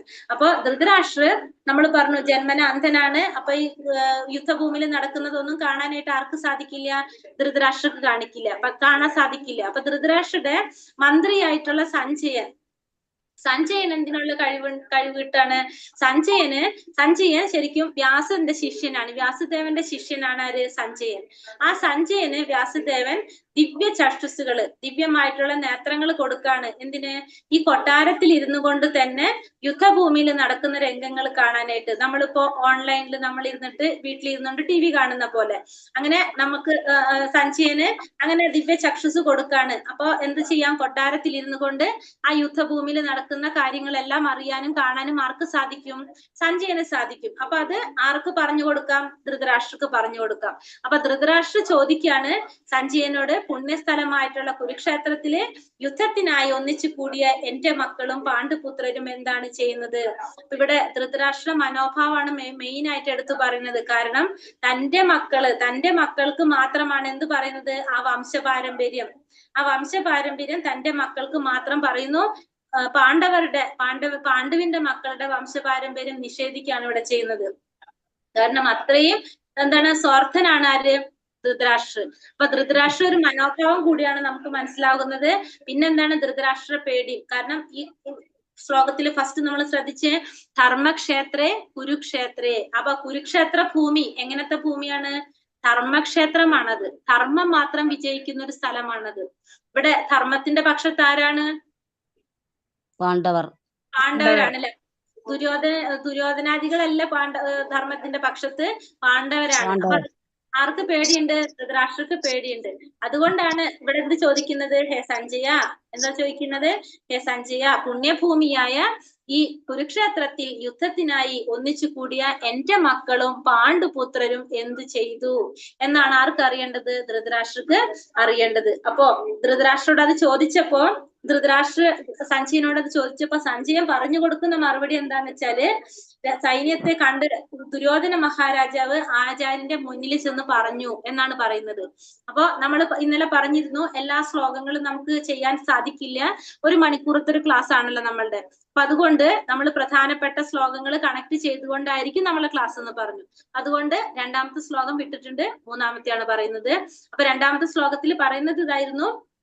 അപ്പൊ ചോദിക്കുന്ന എന്താണ്? എന്റെ മക്കളും പാണ്ഡുപുത്രരും എന്ത് ചെയ്തു എന്ന് ധൃതരാഷ്ട്ര ചോദിക്കുമ്പോ സഞ്ജയൻ പറയാണ്. കാരണം എന്ത് ചെയ്തു? ആചാര്യന്റെ അടുത്ത് ചെന്നിട്ട് ഇവരെ കണ്ടത് കൊണ്ട് ആചാര്യന്റെ അടുത്ത് ചെന്ന് ദുര്യോധനൻ പറയാണ്. എന്താണ് ദുര്യോധനൻ പറയുന്നത്?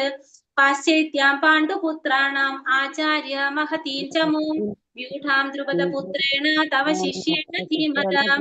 അല്ലയോ ആചാര്യ, അങ്ങയുടെ ശിഷ്യനും ബുദ്ധിശാലിയുമായ ദ്രുപദപുത്രൻ ഒരുക്കി നിർത്തിയിട്ടുള്ള മഹത്തായ പാണ്ഡവ സൈന്യത്തെ ഒന്ന് നോക്കൂ. എന്താ ചെന്ന് പറയുന്നത്?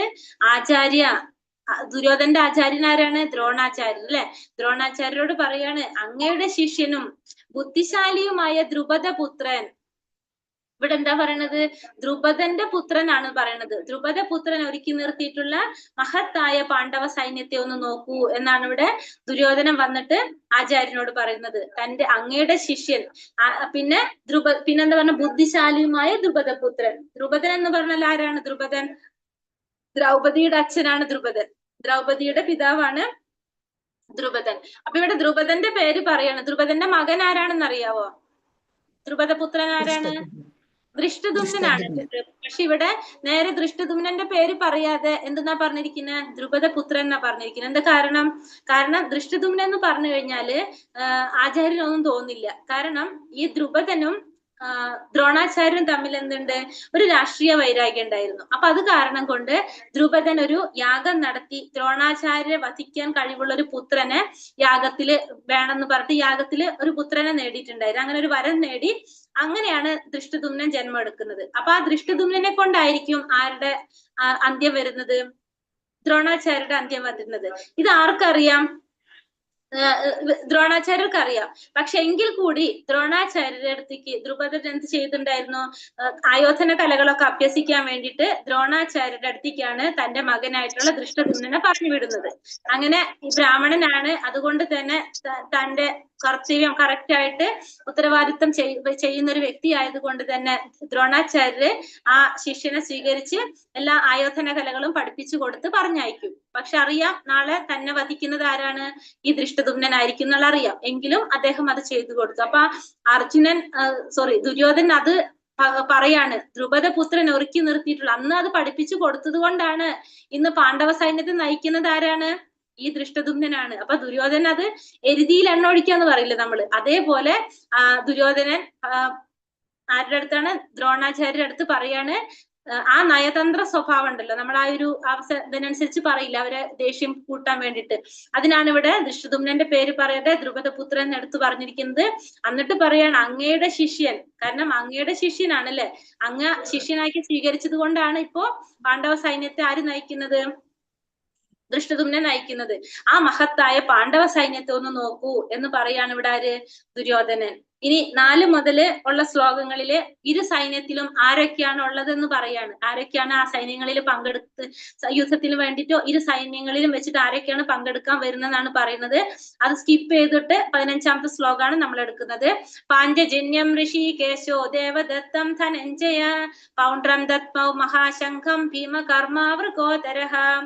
കൃഷ്ണ ഭഗവാൻ പാഞ്ചജന്യം എന്ന ശംഖൂതി, അർജുനൻ ദേവദത്തവും ദുഷ്കർമ്മങ്ങളിൽ മുൻനിൽക്കുന്നവനും ഭോജനപ്രിയനുമായ ഭീമൻ പൗണ്ഡ്രം എന്ന ശംഖു മുഴക്കി.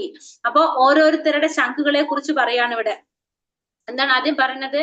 പാഞ്ചജന്യം ഋഷികേശ. ഫസ്റ്റ് പാഞ്ചജന്യം ആരുടെ ശംഖാണ്? ഭഗവാൻ കൃഷ്ണന്റെ ശംഖാണ് എന്ത്? പാഞ്ചജന്യം. ആ ശംഖ് ഭഗവാൻ ഊതി. അർജുനന്റെ ശംഖ് ദേവദത്തം. ദുഷ്കർമ്മങ്ങളിൽ മുൻനിൽക്കുന്ന ഭീമന്റെ ശംഖ് ഏതാണ്? പൗണ്ഡ്രം. അപ്പൊ ഓരോരുത്തരുടെ ശംഖുകളെ കുറിച്ച് പറയാണ്. ഭഗവാന്റെ ശംഖ് പാഞ്ചജന്യം, അർജുനന്റെ ശംഖ് ദേവദത്തം, ഭീമന്റെ ശംഖ് പൗണ്ഡ്രം. അപ്പൊ 3 പേരും അവരവരുടെ ശംഖുകൾ ഊതി. എന്തിനാ ശംഖ് ഊതുന്നത്? യുദ്ധം തുടങ്ങാൻ പോകാണ് അല്ലെ. യുദ്ധം തുടങ്ങുന്നതിന് മുന്നുള്ള ഒരു തയ്യാറെടുപ്പ്. അടുത്തതിൽ പറയാണ് അനന്ത വിജയം രാജ കുന്തി പുത്ര യുധിഷ്ഠിരഃ നകുലസഹദേവശ്ച സുഘോഷാമണി പുഷ്പകൗ കാശ്യശ്ച പരമേശ്വാസ ശിഖണ്ഡീ ച മഹാരഥഃ ദൃഷ്ടദ്യുമ്നോ വിരാടശ്ച സാത്വികീശ്ച പരാജിത ദ്രുപദോ ദ്രൗപദേയശ്ച സർവശ്ച പൃഥിവീപതേ സൗഭദ്രശ്ച മഹാബാഹു ശംഖാൻ ദത്മോ പൃഥക് പൃഥക്.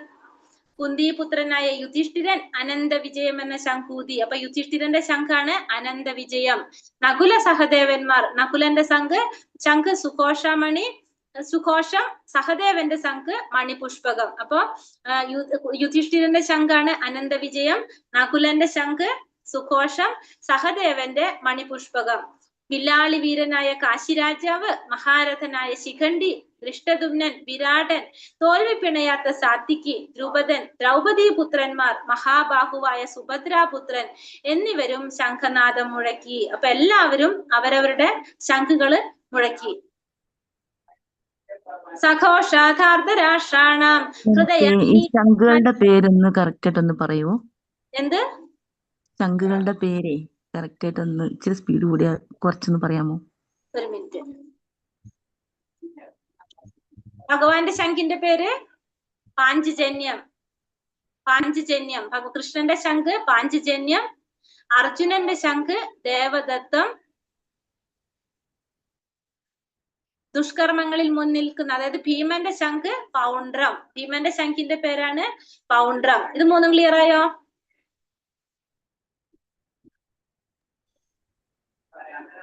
ഇനി അടുത്തത് യുധിഷ്ഠിരൻ. യുധിഷ്ഠിരന്റെ ശംഖാണ് അനന്ത വിജയം, നകുലന്റെ ശംഖ് സുഘോഷം, സഹദേവന്റെ മണിപുഷ്പകം. സഹദേവന്റെ മണിപുഷ്പകം, നകുലന്റെ സുഘോഷം. ഓക്കെ ആയോ? ഹരേ കൃഷ്ണ. അടുത്തത് സഘോഷാധാർതരാഷ്ട്രാണാം ഹൃദയാനീവ താരയത് നപശ്ച പൃഥിവീം ചൈവ തുമൂലോപ്യനുനാഥയൻ. വിവിധ ശംഖങ്ങളിൽ നിന്നുയർന്ന ഈ നാദഘോഷം ഭൂമിയിലും അന്തരീക്ഷത്തിലും മാറ്റൊലിക്കൊണ്ടു ധൃതരാഷ്ട്രപുത്രന്മാരുടെ ഹൃദയം പിളർക്കുകയായി. ഇവിടെ എന്താ പറഞ്ഞേ? എല്ലാവരും അവരവരുടെ ശംഖുകൾ എടുത്ത് ഊതാൻ തുടങ്ങി അല്ലെ. അപ്പൊ അതിന്റെ ആ നാദഘോഷം ഭൂമിയിലും അന്തരീക്ഷത്തിലൊക്കെ എന്താണ് റിഫ്ലക്ട് ചെയ്യാൻ, അത് റിഫ്ലക്ട് ചെയ്തു, മാറ്റില് കൊണ്ടു. അപ്പൊ ധൃതരാഷ്ട്രപുത്രന്മാരുടെ ഹൃദയത്തിൽ എന്ത് സംഭവിച്ചു? പിളർന്നു എന്നാ പറയുന്നത്. എന്തുകൊണ്ടാണ് ധൃതരാഷ്ട്രപുത്രന്മാരുടെ ഹൃദയം പിളർക്കുന്നത്? പാണ്ഡവരുടെ ഹൃദയം പിളർന്നതായിട്ട് ഇവിടെ പറയുന്നില്ല, ധൃതരാഷ്ട്രപുത്രന്മാരുടെ ഹൃദയമാണ് പിളർന്നു എന്ന് പറയുന്നത്. കാരണം പാണ്ഡവരിലൊക്കെ ആരിലെ വിശ്വാസം ഉണ്ട്? പാണ്ഡവർക്ക് ഭഗവാനിൽ അല്ലെ? പാണ്ഡവർക്ക് ഭഗവാനിൽ വിശ്വാസമുണ്ട്. ഭഗവാൻ ഉണ്ടെങ്കിൽ നമുക്ക് ഒന്നിനെയും പേടിക്കേണ്ട ആവശ്യമില്ല. നമ്മള് എത്ര വലിയ വിപത്ത് വന്നാലും നമ്മളെ കൂടെ ഭഗവാൻ ഉണ്ടെങ്കിൽ നമുക്ക് ധൈര്യമാണ്. ആ വിശ്വാസം പാണ്ഡവർക്കുള്ളത് കൊണ്ട് പാണ്ഡവരുടെ ഹൃദയം പിളർന്നതായിട്ട് പറയുന്നില്ല. പക്ഷെ ധൃതരാഷ്ട്ര പുത്രന്മാരുടെ ഹൃദയം പിളർന്നു എന്നാണ് പറയുന്നത്. അർജുന ഉവാച സേനയോരുഭയോർമധ്യേ രഥം സ്ഥാപയ മേച്യുത യാവദേതാ നിരീക്ഷേഹം യോധു കാമാനവസ്ഥിതാൻ കർമ്മയാ സഹയോധാവ്യം അസ്മിൻ രണസമുദ്യമേ. അങ്ങനെ യുദ്ധം തുടങ്ങാൻ പോവാണ്. അപ്പൊ രണ്ടു കൂട്ടരും അവരവരുടെ ശംഖുകളൊക്കെ മുഴക്കി യുദ്ധത്തിന് തയ്യാറെടുത്ത് നിൽപ്പാണ്. അപ്പോ അർജുനൻ എന്ത് പറഞ്ഞു?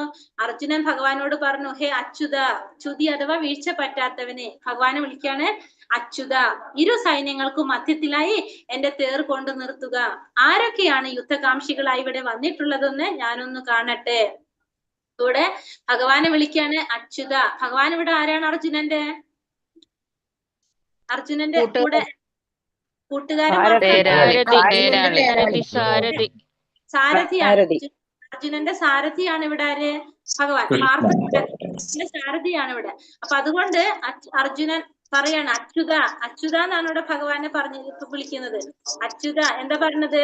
ഇരു സൈന്യങ്ങൾക്കും മധ്യത്തിലായി എന്റെ തേർ കൊണ്ട് നിർത്തൂ.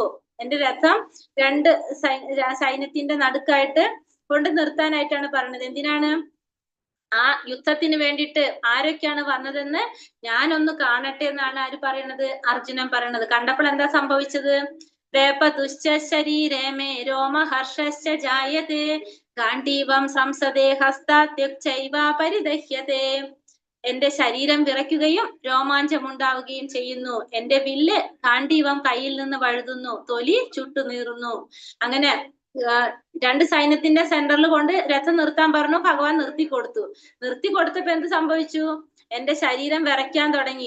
അർജുനൻ പറയാണല്ലേ, അർജുനന്റെ ശരീരം വിറയ്ക്കുകയും രോമാഞ്ചമുണ്ടാവുകയും ചെയ്യുന്നു. എന്റെ വില്ല് ഗാണ്ഡീവം കയ്യിൽ നിന്ന് വഴുതുന്നു, തൊലി ചുട്ടു നീറുന്നു. അപ്പൊ അർജുനന് അവിടെ ആ യുദ്ധത്തിന് വേണ്ടി വന്നു നിൽക്കുന്നവരെയൊക്കെ കണ്ടപ്പോ അർജുനന്റെ കയ്യിലെ വില്ല് ഗാണ്ഡീവം, അർജുനന്റെ വില്ലിന്റെ പേരാണ് ഗാണ്ഡീവം. ഗാണ്ഡീവം കയ്യിൽ നിന്ന് വീഴാൻ തുടങ്ങി, തൊലി ചുട്ടു നീറാൻ തുടങ്ങി, രോമാഞ്ചമുണ്ടാകാനും ശരീരം വിറയ്ക്കാനും തുടങ്ങി. നച ശക്നോമ്യവസ്ഥാതും ഭ്രമതീവാച മേ മനഃ നിമിത്താനി ച പശ്യാമി വിപരീതാനി കേശവ. എനിക്കിപ്പോൾ ഉറച്ചു നിൽക്കാൻ കൂടി സാധിക്കുന്നില്ല. ഞാൻ എന്നെ തന്നെ മറന്നു പോകുന്നു, മനസ്സ് ചുറ്റിക്കറങ്ങുന്നു. അല്ലയോ കൃഷ്ണ, കേശവ, കേശി എന്ന അസുരനെ വധിച്ചവൻ, ദൗർഭാഗ്യ ലക്ഷണങ്ങളാണ് ഞാൻ എമ്പാടും കാണുന്നത്. ഇവിടെ എന്താ പറയുന്നത്? എനിക്കിപ്പോ ഉറച്ചു നിൽക്കാൻ കൂടി സാധിക്കുന്നില്ല. അപ്പൊ എനിക്കിവിടെ ഉറച്ചു നിൽക്കാൻ കൂടി സാധിക്കുന്നില്ല എന്ന ഭഗവാനോട് പറയണം. ഞാൻ എന്നെ തന്നെ മറന്നു പോകുന്നു, മനസ്സ് ചുറ്റിക്കറങ്ങുന്നു. അല്ലയോ കൃഷ്ണ, കേശവ. ഇവിടെ ഭഗവാനെ വിളിച്ചിരിക്കുന്നത് എന്താണ്? കേശവ. അപ്പൊ നമ്മൾ പറഞ്ഞു അച്യുതാന്ന് വിളിച്ചു, കേശവാന്ന് വിളിച്ചു അല്ലെ? രണ്ട് പേരുകൾ നമുക്ക് കിട്ടിയില്ലേ? അപ്പൊ ഭഗവാന്റെ കേശവാന്ന് വിളിക്കുന്നത് എന്തുകൊണ്ടാണ്? കേശി എന്ന അസുരനെ വധിച്ചത് കൊണ്ട് ഭഗവാനെ കേശവൻ എന്ന് പറയുന്നു. ദൗർഭാഗ്യ ലക്ഷണങ്ങളാണ് ഞാൻ എമ്പാടും കാണുന്നത്. ഞാൻ ചുറ്റും കാണുന്നത് ദൗർഭാഗ്യകരമായിട്ടുള്ള ലക്ഷണങ്ങളാണെന്ന് അർജുനൻ ഭഗവാനോട് പറയാണ്. അപ്പൊ അർജുനന്റെ വിഷാദത്തിന്റെ കാരണങ്ങൾ പറയാണ് 5 എണ്ണം. എന്തൊക്കെയാണ് പറയണത്? ഫസ്റ്റ്, മൃദുല ഹൃദയത്വം, ഭൗതിക സുഖാനുഭവങ്ങൾ, പാപം, കുടുംബ പാരമ്പര്യം, തീരുമാനമെടുക്കാൻ പറ്റാത്ത അവസ്ഥ. നമുക്ക് ഓരോന്നായിട്ട് നോക്കാം. അർജുനന്റെ ഫസ്റ്റ്, അർജുനന്റെ വിഷാദത്തിന് പറയുന്ന കാരണങ്ങൾ. അർജുന വിഷാദ യോഗമാണ് നമ്മൾ കാണുന്നത് അല്ലെ? അർജുനന്റെ വിഷാദത്തിന്റെ കാരണങ്ങൾ. ഒന്നാമത്തെ എന്താണ്? മൃദുല ഹൃദയത്വം. അർജുനൻ ആരാണ്? ഭക്തനാണ് ഭഗവാന്റെ അല്ലെ? ഒരു ഭക്തന്റെ പ്രത്യേകത എന്താണ്? ഭക്തൻ എപ്പോഴും മറ്റുള്ളവരുടെ ദുഃഖം ഭക്തന് കാണാൻ സാധിക്കില്ല. അത്രയും പ്രയാസമാണ് അവർക്ക് ഒരു ഭക്തനെ സംബന്ധിച്ച്. അപ്പൊ അർജുനനെ സംബന്ധിച്ച് ആ യുദ്ധത്തിനായി വന്നു നിൽക്കുന്നത് ആരാണ്? തന്റെ ബന്ധുക്കളാണ്. തന്റെ പിതാമഹന്മാരുണ്ട്, തന്റെ ബന്ധുക്കള് അല്ലെങ്കിൽ സുഹൃത്തുക്കള്, തന്റെ മക്കള്, ആ ഒരു എന്താ പറയാ ബന്ധത്തിലുള്ളവരാണ് യുദ്ധത്തിൽ വന്ന് നിൽക്കുന്നത്. ഇവരൊക്കെ സംഭവിക്കുന്ന എന്താണ്? യുദ്ധത്തിൽ ഇവരൊക്കെ മരണപ്പെടും അല്ലെ? അത് അർജുനന് സഹിക്കാൻ സാധിക്കില്ല. അപ്പൊ അർജുനന്റെ ഒരു മൃദുല ഹൃദയത്വം, ഇവരൊക്കെ യുദ്ധത്തിൽ മരണപ്പെടുമല്ലോ എന്ന് അവരെ കുറിച്ചുള്ള ഒരു ചിന്ത, അതാണ് മൃദുല ഹൃദയത്വം എന്ന് പറയുന്നത്. ഇവിടെ എന്താ പറയണത്? അർജുന ഉവാച ദൃഷ്ടേമം സ്വജനം കൃഷ്ണ യുയുത്സും സമുപസ്ഥിതം സീതന്തി മമ ഗാത്രാണി മുഖം ച പരിശുഷ്യതി. അർജുനൻ പറഞ്ഞു, യുദ്ധത്തിനൊരുങ്ങി വന്നിട്ടുള്ള ഈ ബന്ധുമിത്രാദികളെ കണ്ടിട്ട് എന്റെ അവയവങ്ങൾ തളരുന്നു, മുഖം വരളുന്നു. അർജുനൻ എന്താ പറയുന്നത്? ഈ യുദ്ധത്തിനൊരുങ്ങി വന്നിട്ടുള്ള എന്റെ ബന്ധുമിത്രാദികളെ എല്ലാം കണ്ടിട്ട് എന്റെ അവയവങ്ങൾ തളരാനും മുഖം വരളാനും തുടങ്ങി. അപ്പൊ അർജുനന് ഇവരൊക്കെ കണ്ടിട്ട് അർജുനന്റെ എന്ത് സംഭവിക്കുന്നത്? ബന്ധുമിത്രാദികളാണ് വന്നിരിക്കുന്നത്. അപ്പൊ അവരെ കണ്ടപ്പോ അവയവങ്ങൾ തളരാനും മുഖം വരളാനും തുടങ്ങി. അടുത്ത രണ്ടാമത്തെ കാരണം എന്താ പറഞ്ഞത്? അർജുനന്റെ ഭൗതികമായ സുഖാനുഭവങ്ങൾ. നച്ചാ ശ്രേയോനു പശ്യാമി ഹത്വാ സ്വജനമാഹവേ ന കാംക്ഷേ വിജയം കൃഷ്ണ നച്ച രാജ്യം സുഖാനിച്ച. ബന്ധുക്കളെ യുദ്ധത്തിൽ കൊല്ലുന്നത് കൊണ്ട് എന്ത് ഗുണമുണ്ടാവുമെന്ന് എനിക്ക് മനസ്സിലാകുന്നില്ല കൃഷ്ണ. എനിക്ക് വിജയം ആവശ്യമില്ല, രാജ്യമാവട്ടെ സുഖമാവട്ടെ എനിക്ക് വേണ്ട. ഇവിടെ എന്താ പറയണത്? ബന്ധുക്കളെ ഈ യുദ്ധത്തിൽ കൊല്ലുന്നത് കൊണ്ട് എന്ത് ഗുണമുണ്ടാകും എന്നുള്ളത് എനിക്ക് മനസ്സിലാക്കാൻ സാധിക്കുന്നില്ല കൃഷ്ണ. എനിക്ക് വിജയവും വേണ്ട, രാജ്യവും വേണ്ട, സുഖവും വേണ്ട എന്ന് ആര് പറയാണ് ഇവിടെ? അർജുനൻ പറയാണ്. കാരണം എന്തുകൊണ്ടാണ്? നമുക്കറിയാം, നമുക്കൊരു സന്തോഷം ഉണ്ടാവുമ്പോ, നമുക്ക് ഏതെങ്കിലും സന്തോഷമുള്ള ഒരു കാര്യം നടക്കുമ്പോ നമ്മൾ എന്ത് ചെയ്യും? നമ്മൾ ഇപ്പോഴത്തെ രീതി അനുസരിച്ച് നമ്മളെ ബന്ധുക്കളെയും സുഹൃത്തുക്കളെയും ഒക്കെ ഫോൺ വിളിച്ച് നമ്മൾ പറയില്ല, എനിക്ക് ഇന്ന കാര്യം കിട്ടി, എനിക്ക് ഭയങ്കര സന്തോഷമായി. നമ്മൾ ആ സന്തോഷം അവരായിട്ട് നമ്മൾ പങ്കുവെക്കും. ഈ അർജുനൻ യുദ്ധത്തിൽ വിജയിച്ചിട്ട് അർജുനന് രാജ്യം കിട്ടിയിട്ട് ആരോട് പറയാനാണ് അർജുനൻ? കാരണം ആ യുദ്ധത്തിൽ കൊല്ലപ്പെടുന്നത് ആരാണ്? അർജുനന്റെ ബന്ധുക്കൾ തന്നെയാണ്. അപ്പൊ ആരോടും അത് ഷെയർ ചെയ്യാൻ പോലും അർജുനൻ ഇല്ല. അർജുനൻ ചിന്തിക്കാണ്, സ്വന്തം ബന്ധുക്കളെ സുഹൃത്തുക്കളൊക്കെ വധിച്ചിട്ട് ഇങ്ങനെ സന്തോഷിക്കുന്നതിന്റെ ഒരു അർത്ഥമില്ല. അപ്പൊ അതുകൊണ്ട് എനിക്ക് ആ വിജയവും വേണ്ട, രാജ്യവും വേണ്ട, സുഖവും വേണ്ട എനിക്ക് എന്നാര് തീരുമാനിക്കാണ് ഇവിടെ? അർജുനൻ തീരുമാനിക്കും. മൂന്നാമത്തെ പറയുന്നത് എന്താണ്? പാപം. അർജുനൻ ചോദിക്കാണ്, പാപമേവാശ്രയേ തസ്മാൻ ഹത്വൈ താനാതതായിനഃ തസ്മന്നാർഹാവയം ഹന്തും ധാർത്തരാഷ്ട്രാൻ സബാന്ധവാൻ. അക്രമികളായ ഇവരെ കൊന്നാൽ ഞങ്ങൾക്ക് പാപമായിരിക്കും നേട്ടം. ധൃതരാഷ്ട്രപുത്രന്മാരെയും സുഹൃത്തുക്കളെയും ഹിംസിക്കുക എന്നത് നമ്മൾക്ക് ഉചിതമല്ല. അല്ലയോ മാധവ, സ്വന്തം ബന്ധുക്കളെ കൊന്നിട്ട് എന്തു നേടാനാണ്? ഞങ്ങൾക്ക് എങ്ങനെ സുഖിക്കാൻ കഴിയും? അപ്പൊ മൂന്നാമത്തേത് എന്താ പറയുന്നത്? പാപം. ഇവര് അക്രമികളാണ്, അത് അർജുനൻ അറിയാം. പക്ഷെ എന്നാലും ഇവരെ കൊന്നു കഴിഞ്ഞാൽ നമുക്ക് എന്ത് കിട്ടും? പാപം കിട്ടും. അവർക്ക് ബോധമില്ലെങ്കിലും നമുക്ക് ആ ബോധം ഉണ്ടാവേണ്ടതെന്നാണ് അർജുനൻ ചിന്തിക്കുന്നത്. ഈ ധൃതരാഷ്ട്രപുത്രന്മാരും സുഹൃത്തുക്കളെയൊക്കെ ഹിംസിക്കുക എന്ന് പറയുന്നത് നമുക്ക് ഉചിതമായിട്ടുള്ള കാര്യമല്ല. കാരണം ദുര്യോധനൻ എങ്ങനെ ചിന്തിച്ചോട്ടെ, നമ്മൾ അങ്ങനെ ചിന്തിക്കാൻ പാടില്ല. അവരെ വധിക്കണം നമ്മൾ ചിന്തിക്കാൻ പാടില്ല. അതുകൊണ്ട് നമ്മൾ എന്ത് ചെയ്യുക? നമ്മൾ ഇവരായിട്ട് യുദ്ധത്തിന് പോകാൻ നിൽക്കണ്ട. നമ്മൾ സ്വന്തം ബന്ധുക്കളാണ് അവരെ കൊന്നിട്ട് നമുക്ക് എങ്ങനെയാണ് സുഖിക്കാൻ കഴിയുക എന്നാണ് അർജുനൻ ചോദിക്കുന്നത്. അപ്പൊ അർജുനന്റെ വിഷാദത്തിന്റെ 3 കാര്യങ്ങൾ നമ്മൾ കണ്ടു. ഏതൊക്കെയാണൊന്ന്? ഫസ്റ്റത്തെ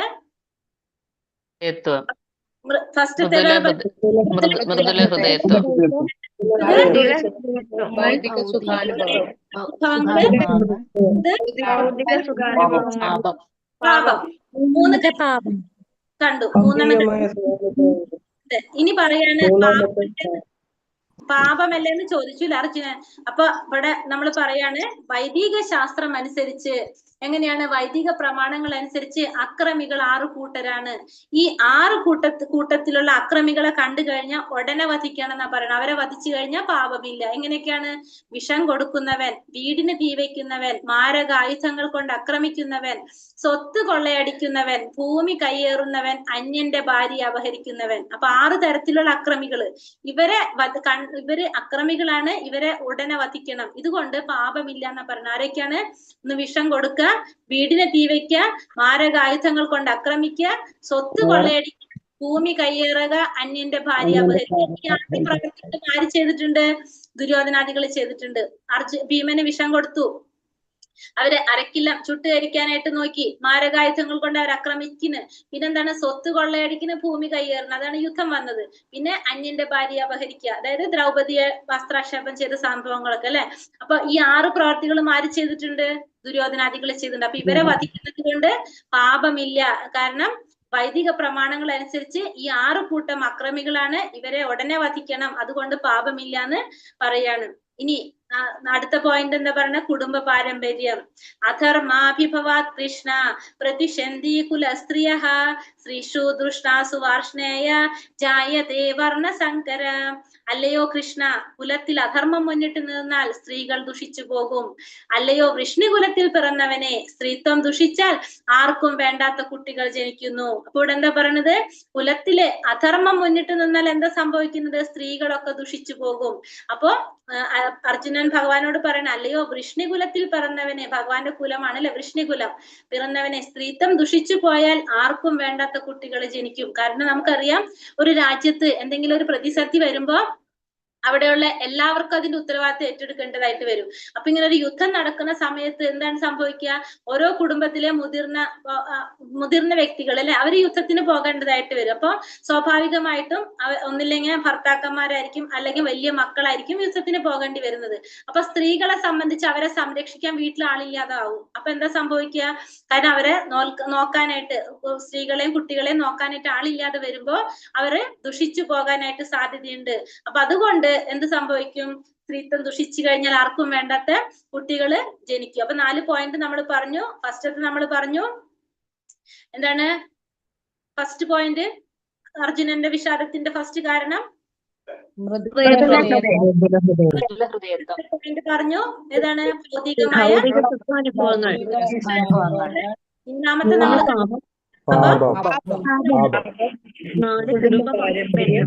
പാരമ്പര്യം നശിക്കുന്നു. കാരണം കൊണ്ട് അർജുനൻ എങ്ങനത്തെ അവസ്ഥയിൽ വന്നാണ് തീരുമാനം എടുക്കാൻ പറ്റാത്തൊരവസ്ഥ. ഇത് 2ാമത്തെ അധ്യായത്തിലെ ശ്ലോകമാണ്. അപ്പൊ ഇതിലേക്ക് ഇട്ടിരിക്കുകയാണത്. തീരുമാനം എടുക്കാൻ പറ്റാത്ത ഒരവസ്ഥ. ദിഗ്മകദരന്നോകരിയോ യത്വാ ജയേമാദ്യദിവാനോ ജയേയുഹു യാനേവ ഹത്വാന ജിജീവിഷാമ സേവസ്ഥിതാ പ്രമുഖേതാർദ്ധരാഷ്ട്രഃ. അവരെ ജയിക്കുന്നതോ അവരാൽ തോൽപ്പിക്കപ്പെടുന്നതോ ഏതാണ് നല്ലതെന്ന് നമുക്ക് അറിഞ്ഞുകൂടാ. ധൃതരാഷ്ട്രപുത്രന്മാരെ കൊന്നിട്ട് നാം ജീവിച്ചിരുന്നിട്ട് എന്തു കാര്യം? എന്തെങ്കിലും അവർ ഇപ്പോൾ ഈ യുദ്ധത്തിനായി നമ്മുടെ മുമ്പാകെ നിൽക്കുന്നു. അപ്പൊ ഇവരെ ജയിക്കുന്നതാണോ അവരാൽ തോൽപ്പിക്കപ്പെടുന്നതാണോ, ഏതാണ് നല്ലതെന്ന് നമുക്ക് അറിഞ്ഞുകൂടാ. അർജുനന് മനസ്സിലാക്കാൻ സാധിക്കുന്നില്ല, തീരുമാനമെടുക്കാൻ പറ്റുന്നില്ല. ധൃതരാഷ്ട്രപുത്രന്മാരെ കൊന്നിട്ട് നാം ജീവിച്ചിരുന്നിട്ട് എന്ത് കാര്യം? എങ്കിലും അവർ ഇപ്പോൾ ഈ യുദ്ധത്തിനായി നമ്മുടെ മുമ്പാകെ നിൽക്കാണ്. അപ്പൊ അങ്ങനത്തെ ഒരു അവസ്ഥയിൽ അർജുനൻ നിൽക്കാണ്. അപ്പൊ ഒരേ സാഹചര്യത്തിലുള്ള വ്യത്യസ്ത പ്രതികരണങ്ങൾ പറയാണ്. ധൃതരാഷ്ട്രം എന്താണ് മനോഭാവം? തന്റെ മക്കളും പാണ്ഡുപുത്രരും എന്ത് സംഭവിച്ചു, തന്റെ മക്കൾക്ക് എന്ത് സംഭവിച്ചു ആർക്കറിയേണ്ടത്? ധൃതരാഷ്ട്രക്ക് അറിയേണ്ടത്. പിന്നെ അർജുനനാണെങ്കിലോ യുദ്ധം ചെയ്യാനേ താല്പര്യമില്ല. അവരെന്നെ വധിക്കണമെങ്കിൽ വധിച്ചോട്ടെ, എന്നാലും എനിക്ക് യുദ്ധം ചെയ്യണ്ട എന്നുള്ളൊരു മനോഭാവമാണ് അർജുനന്. ദുര്യോധനാണെങ്കിലോ ഏതെങ്കിലും വിധത്തിൽ ഇവരെ തോൽപ്പിച്ച് രാജ്യം നേടുന്നത് മാത്രമാണ് ആരുടെ ചിന്ത? ദുര്യോധനന്റെ ചിന്ത. ഒരേ സാഹചര്യത്തിന് 3 പേരുടെ 3 രീതിയിലാണ് അവരുടെ പ്രതികരണങ്ങള്. അഹോ ബത്ത മഹത് പാപം കർത്തും വ്യവസിതാ വയം യത്രാച്യ സുഖലോഭേന ഹന്തും സ്വജനമുത്യതാഹ. കഷ്ടം, എന്തൊരു മഹാപാപത്തിനാണ് നാം ഒരുങ്ങി പുറപ്പെട്ടത്. രാജ്യം നേടി സുഖിക്കാൻ വേണ്ടി സ്വജനങ്ങളെ കൊല്ലുകയോ. അപ്പൊ അർജുനൻ ചിന്തിക്കുകയാണ്, എന്തൊരു മഹാപാപത്തിനാണ് നമ്മൾ ഒരുങ്ങി പുറപ്പെട്ടത്. രാജ്യം നേടി സുഖിക്കാൻ വേണ്ടിയിട്ട് നമ്മള് സ്വന്തം ജനങ്ങളെ കൊല്ലുകയോ. അർജുനന് അത് ചിന്തിക്കാൻ കൂടി പറ്റുന്നില്ല. അവരെ കൊല്ല, എന്നിട്ട് നമ്മളെ രാജ്യം നേടാ. അത് അർജുനന് ആലോചിക്കാനേ പറ്റുന്നില്ല. അർജുനൻ ആരാണ് ശരിക്കും? ക്ഷത്രിയനാണ് അർജുനൻ, അല്ലെ? ക്ഷത്രിയന്റെ ധർമ്മമാണ് യുദ്ധം ചെയ്യുക എന്നുള്ളത്. പക്ഷെ എന്നിട്ടും അർജുനൻ എന്താ ചിന്തിക്കുന്നത്? കാരണം ഇങ്ങനെ ഒരു യുദ്ധം അർജുനന് ചെയ്യണ്ട എന്നാണ് അർജുനൻ വിചാരിക്കുന്നത്. യതി മാമ പ്രതീകാരം അശസ്ത്രം ശസ്ത്രപാണയഃ ധാർതരാഷ്ട്രാരണേ ഹന്യോ സന്മേ ക്ഷേമതരം ഭവേത്. ധാർതരാഷ്ട്രന്മാരോട് പൊരുതുന്നതിൽ ഭേദം നിരായുധനായി പ്രതിരോധത്തിനൊരുങ്ങാതെ നിൽക്കുന്ന എന്നെ അവർ കൊല്ലട്ടെ എന്ന് വെക്കുകയാണ്. അപ്പോ ഇവരോട് പൊരുതുന്നതിൽ ഭേദം നിരായുധനായിട്ട് യുദ്ധം ചെയ്യാതിരിക്കുന്ന സമയത്ത്, പ്രതിരോധത്തിന് ഒരുങ്ങാതിരിക്കുന്ന സമയത്ത് അവരെന്നെ കൊന്നോട്ടെ എന്ന് വെക്കുന്നതാണ്. എന്നാലും വിരോധമില്ല, ഞാൻ എന്തിനില്ല, യുദ്ധം ചെയ്യാനില്ല എന്ന് അർജുനൻ ചിന്തിക്കാണ്.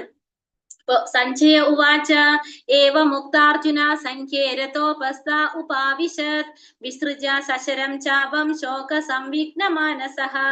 സഞ്ജയൻ പറഞ്ഞു, അർജുനൻ രണാങ്കണത്തിൽ വെച്ച് ഇത്രയും പറഞ്ഞിട്ട് വില്ലും ശരങ്ങളും താഴെയിട്ട് അത്യന്തം ദുഃഖിതനായി തേരിലിരിപ്പായി. അപ്പൊ സഞ്ജയൻ പറയാണ്, അർജുനൻ രണാങ്കണത്തിൽ വെച്ച് ഇത്രയും പറഞ്ഞ് വില്ലും ശരങ്ങളും ഒക്കെ താഴെ വെച്ച് അത്യന്തം ദുഃഖിതനായിട്ട് തേരിലിരിപ്പായി എന്ന് സഞ്ജയൻ ആരോടാ പറഞ്ഞു കൊടുക്കുന്നത്?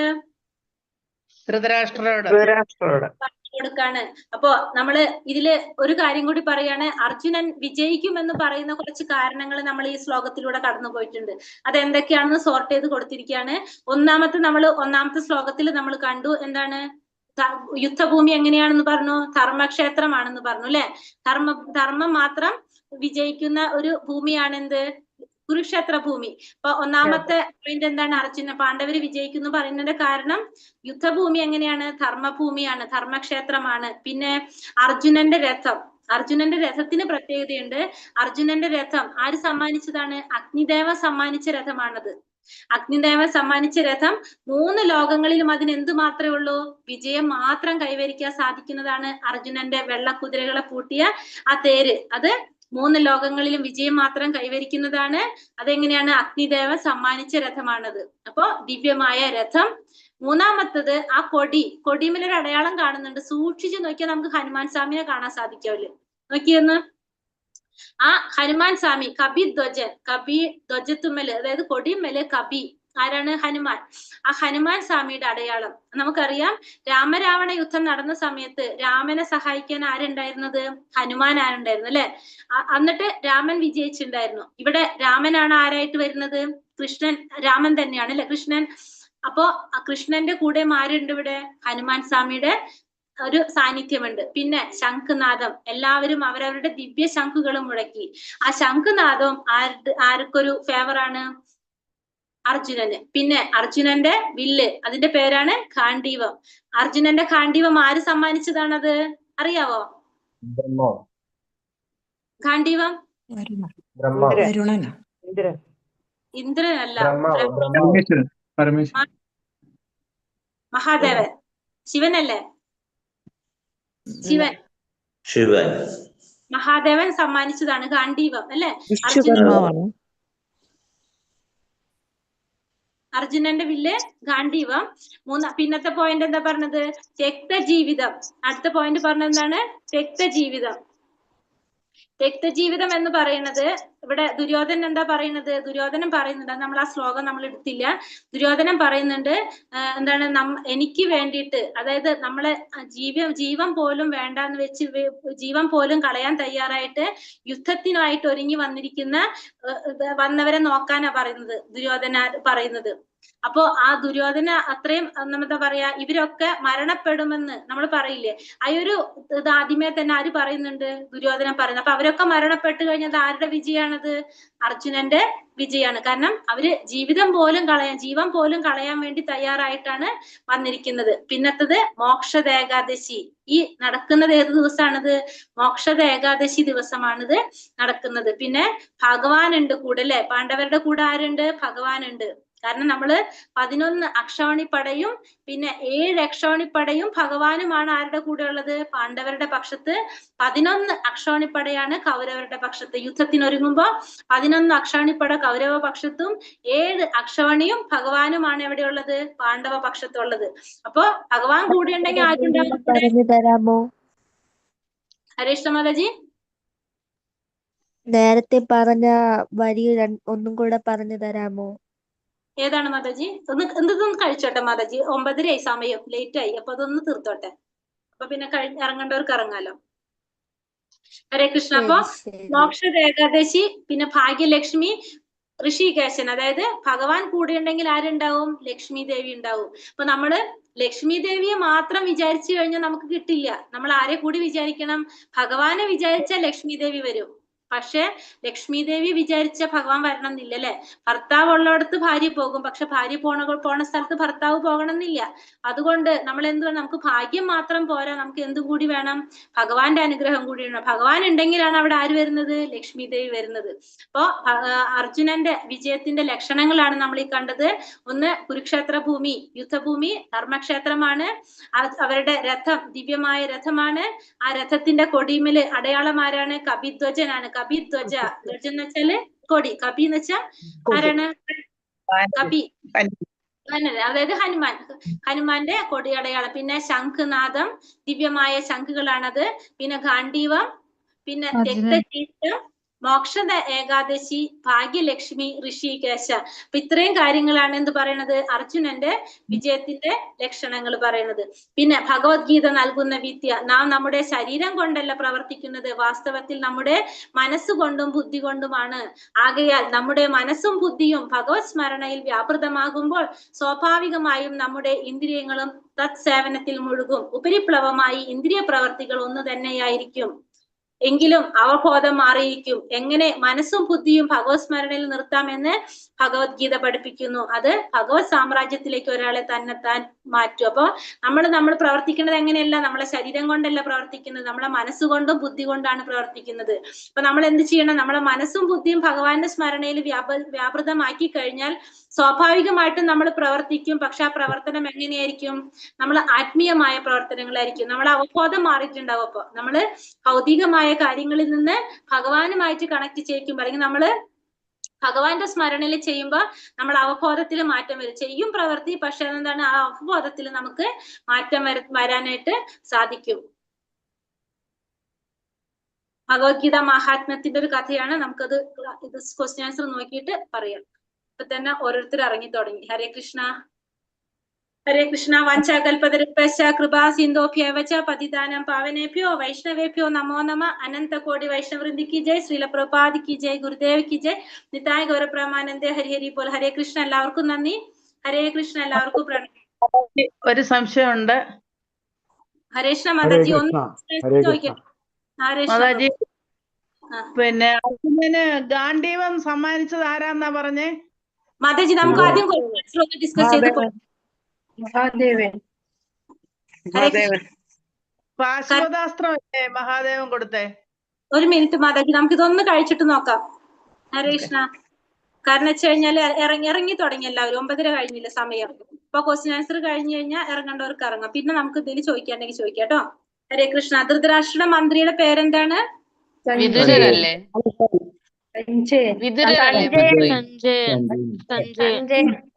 സഞ്ജയ്. നമ്മള് ഈ പുസ്തകത്തിൽ ബേസ് ചെയ്തിട്ടാണ് നമ്മൾ ക്വസ്റ്റ്യൻസ് ഇട്ടിരിക്കുന്നത്.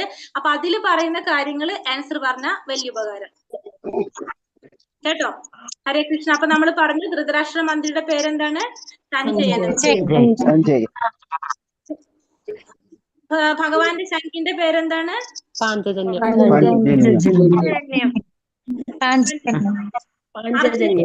പേര്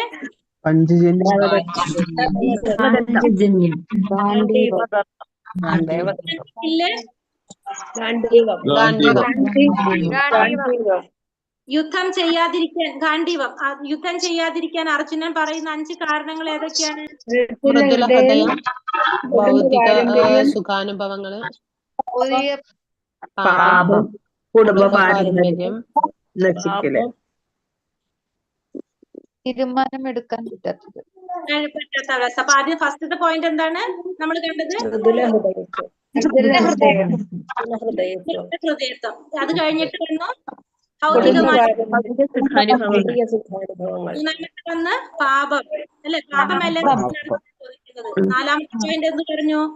കുടുംബ പാരമ്പര്യം.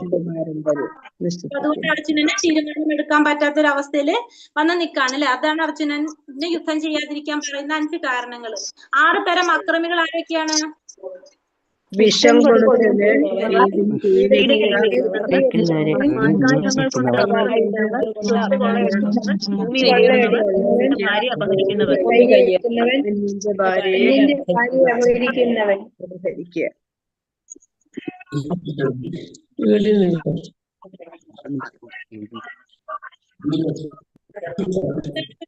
അക്രമികളെ മനസ്സിലായില്ല? 6 തരം അക്രമികള്. വിഷം കൊടുക്കുന്നവൻ,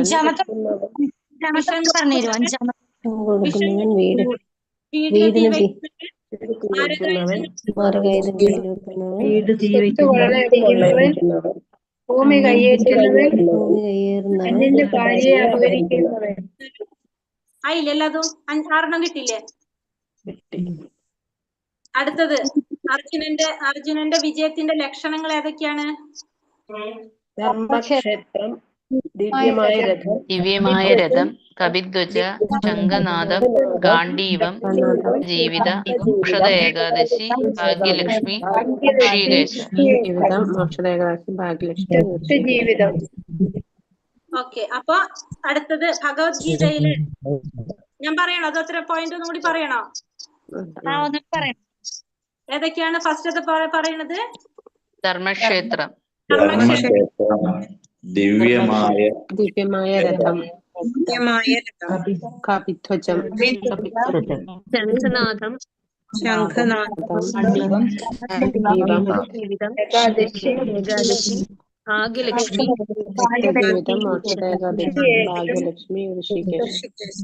ജീവിതം. ഫസ്റ്റ് തൊട്ട് പറയാ. ഒന്നാമത്തെ പറയുന്നത് നമ്മൾ പറഞ്ഞു കുരുക്ഷേത്ര ഭൂമി ധർമ്മഭൂമിയാണെന്ന് കണ്ടു അല്ലെ? ധർമ്മഭൂമിയാണ് ഒന്നാമത്തെ. പിന്നെ രണ്ടാമത്തെ നമ്മൾ എന്ത് കണ്ടു? ദിവ്യമായ ശംഖുകൾ കണ്ടു. പിന്നെ കപിധ്വജന്റെ അടയാളം, കൊടിമേലുള്ള അടയാളം കണ്ടു. ദിവ്യമായ രഥം കണ്ടു. പിന്നെ ഗാണ്ഡീവം കണ്ടു. പിന്നെ വന്നിട്ട് മോക്ഷദ ഏകാദശി വന്നു. പിന്നെ രക്തജീവിതം പറഞ്ഞു. പിന്നെ വന്നിട്ട് എന്താണ് ഭഗവാൻ കൃഷ്ണൻ കൂടെയുണ്ട്, ഋഷികേശൻ. പിന്നെ ആരുണ്ട്? ലക്ഷ്മി ദേവി അല്ലെ? ലക്ഷ്മി ദേവിയുടെ സാന്നിധ്യം. അപ്പൊ 9 കാരണങ്ങൾ നമ്മൾ കണ്ടു അല്ലേ? അടുത്തത് ഭഗവത്ഗീതയിൽ ആകെ എത്ര ശ്ലോകങ്ങൾ ഉണ്ട്? ഭഗവത്ഗീതയില് എത്ര ശ്ലോകങ്ങളുള്ളത്? 700 ശ്ലോകം. 700 ശ്ലോകം. എത്ര അധ്യായങ്ങളുണ്ട്? 18. അധ്യായങ്ങള്. 1 മുതൽ 6 വരെയുള്ള അധ്യായം ഏത് ഭാഗമാണ്? കർമ്മയോഗം. 1 മുതൽ 12 വരെ ഭക്തിയോഗം. 1 മുതൽ 12 വരെ ഭക്തിയോഗം. 8 വരെ അല്ലെ? അത് അങ്ങനെ. പിന്നെ ഭഗവത്ഗീതയിൽ ചർച്ച ചെയ്യപ്പെടുന്ന 5 വിഷയങ്ങൾ ഏതൊക്കെയാണ്? ഈശ്വരൻ, ജീവാത്മാവ്, ധൃതി, കാലം, കർമ്മം അല്ലേ? അപ്പൊ ജീവാത്മാ